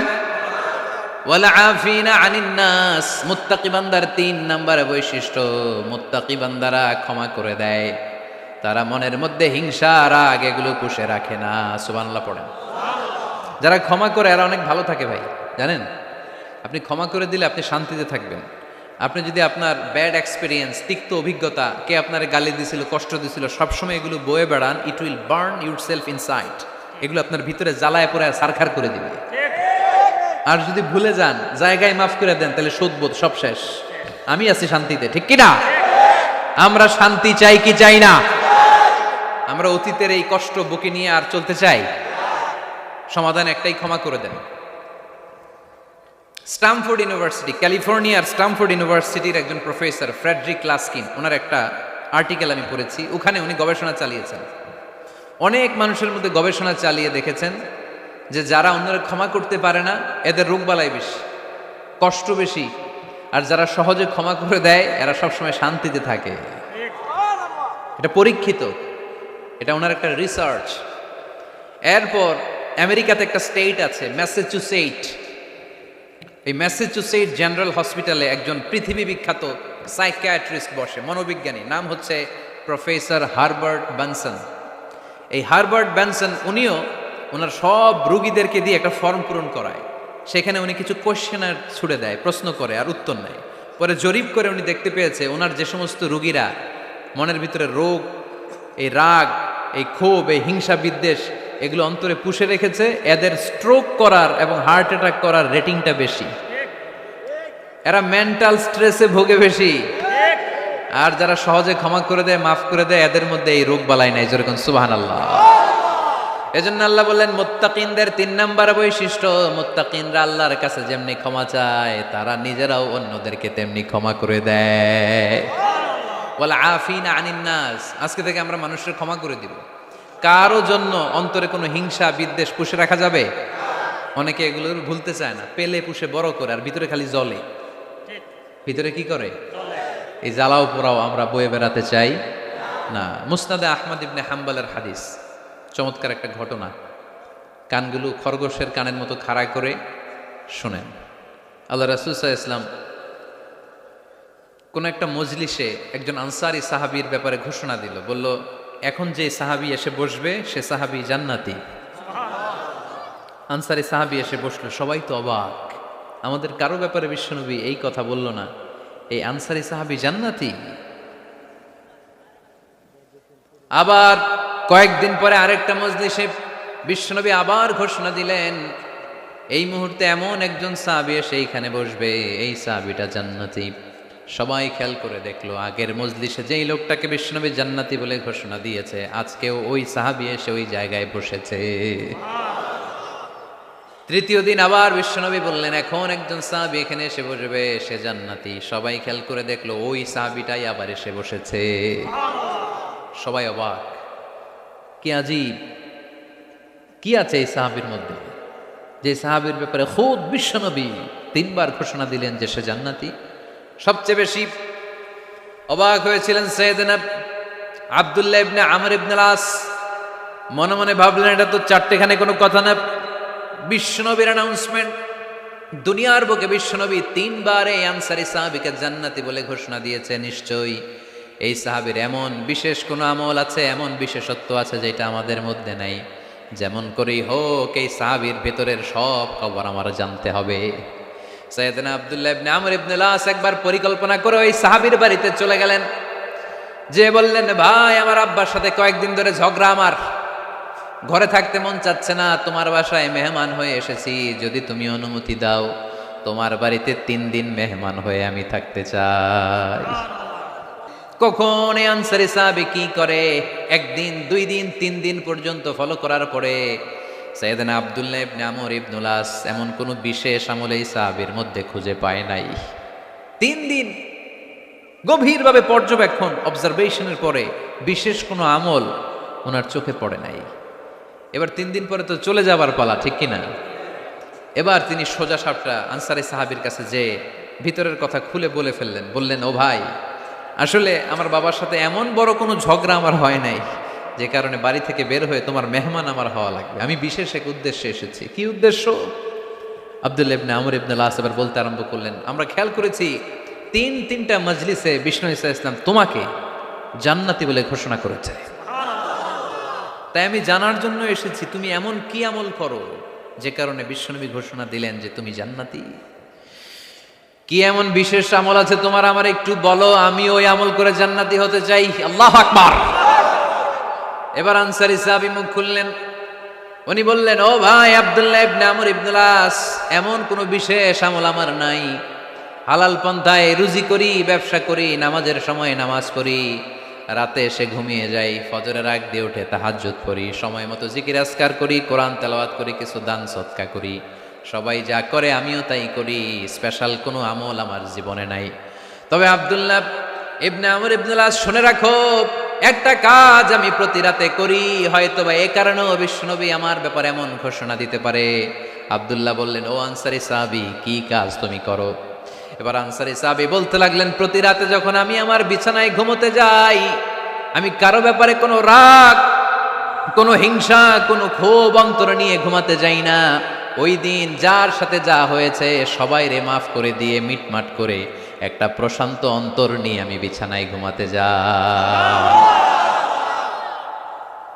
ওই দিনে কেউ আমার গালি দিছে, কেউ আমার বকা দিছে, কেউ আমার বিরুদ্ধে মিছিল করছে, উল্টা পাল্টা যে যাই করুক না কেন, আমি কিচ্ছু মনে রাখি না।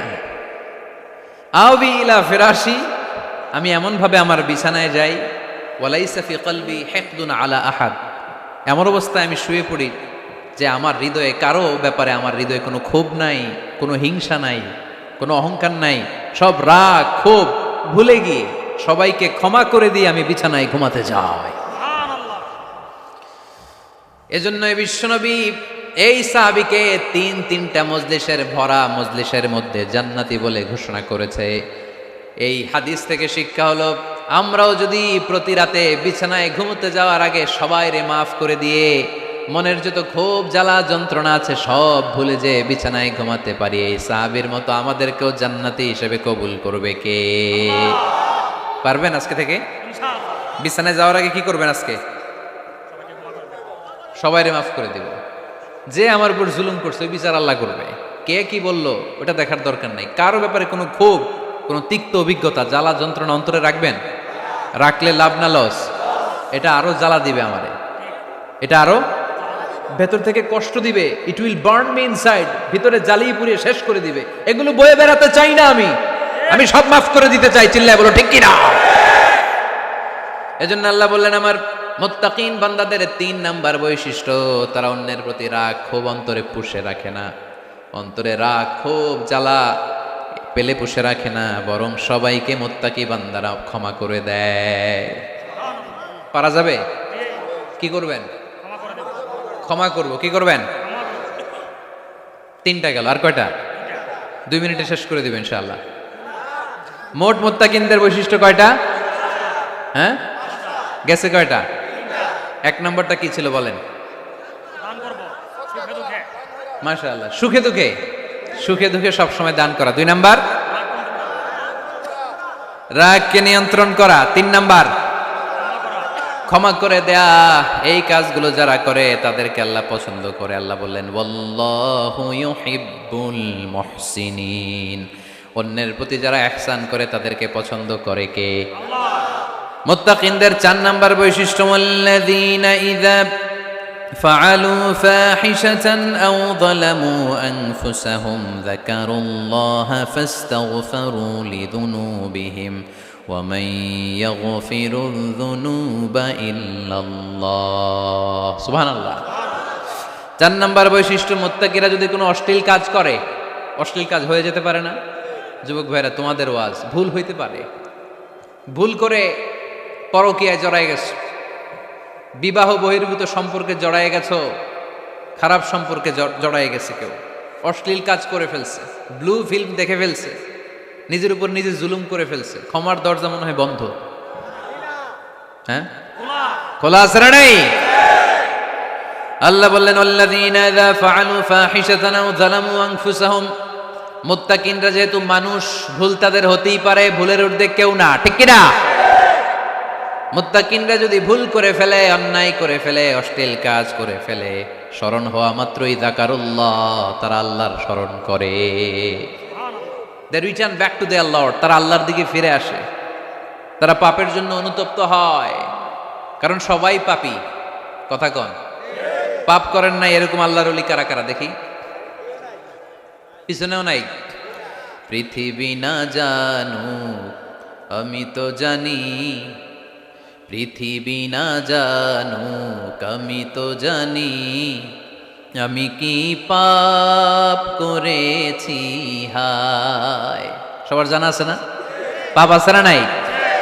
আমার পাপের করলে বিচার, বাচার আমার নাই উপায়।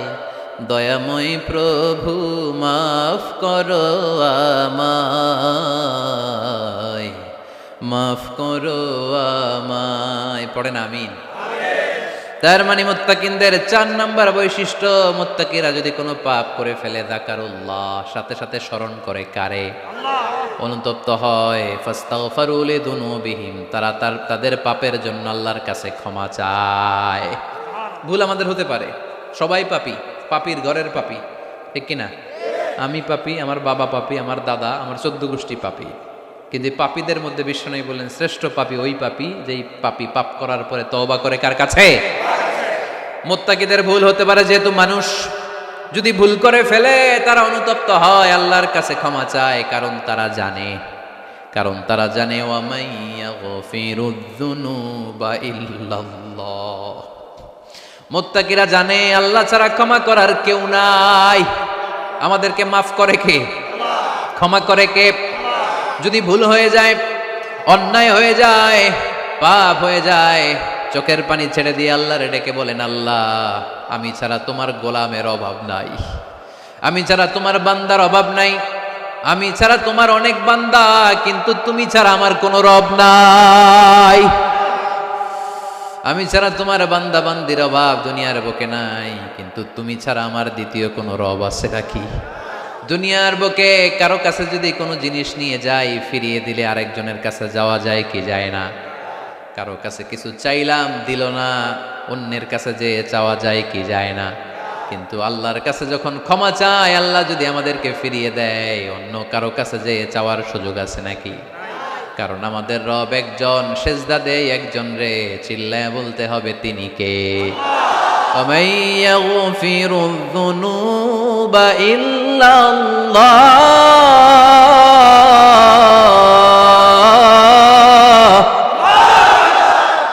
وَمَن يَغْفِرُ الذُّنُوبَ إِلَّا اللَّهُ। আল্লাহ ছাড়া গুনাহ ক্ষমা করার দ্বিতীয় কোনো মাবুদ আমাদের আছে নাকি? وَمَن يَغْفِرُ الذُّنُوبَ إِلَّا اللَّهُ। তিনি ছাড়া কে করবে আমাদের গুনার ক্ষমা? তিনি ছাড়া পাপ মোচন করার, পাপগুলো গুনাহগুলো ক্ষমা করে দেয়ার আর দ্বিতীয় কেউ। এজন্য আল্লাহ বললেন, আমার মুত্তাকি বান্দারা যদি ভুল করে ফেলে, অন্যায় করে ফেলে, আমার কাছে ক্ষমা চায়। আমার কাছে ক্ষমা চাইতে দেরি, আমি আল্লাহর ক্ষমা করতে দেরি হয়? তাহলে পাপ হলে, ভুল করে অন্যায় করলে ক্ষমা চাবো কার কাছে?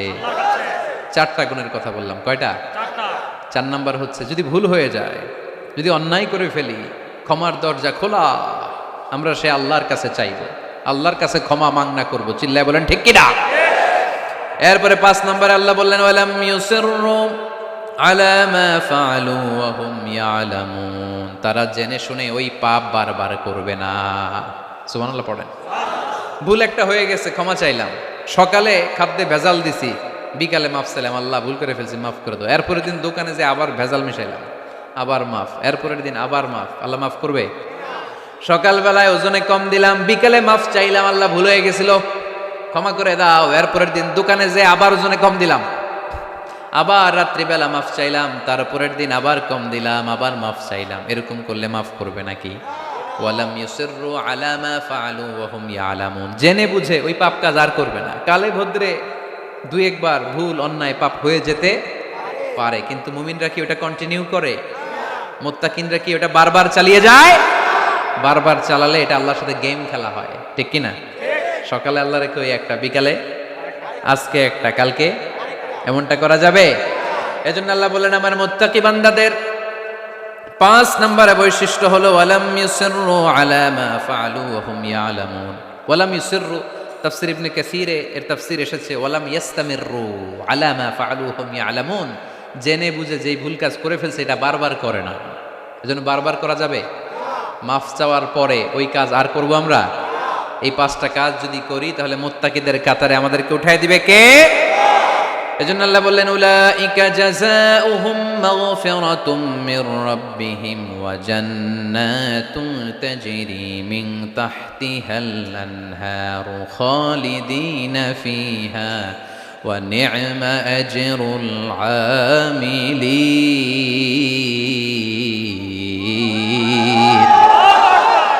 আল্লাহ বললেন আমার মুত্তাকি বান্দাদের এই 5টা বৈশিষ্ট্য যদি কারো মধ্যে থাকে তাদেরকে আমি ক্ষমাও করে দেব।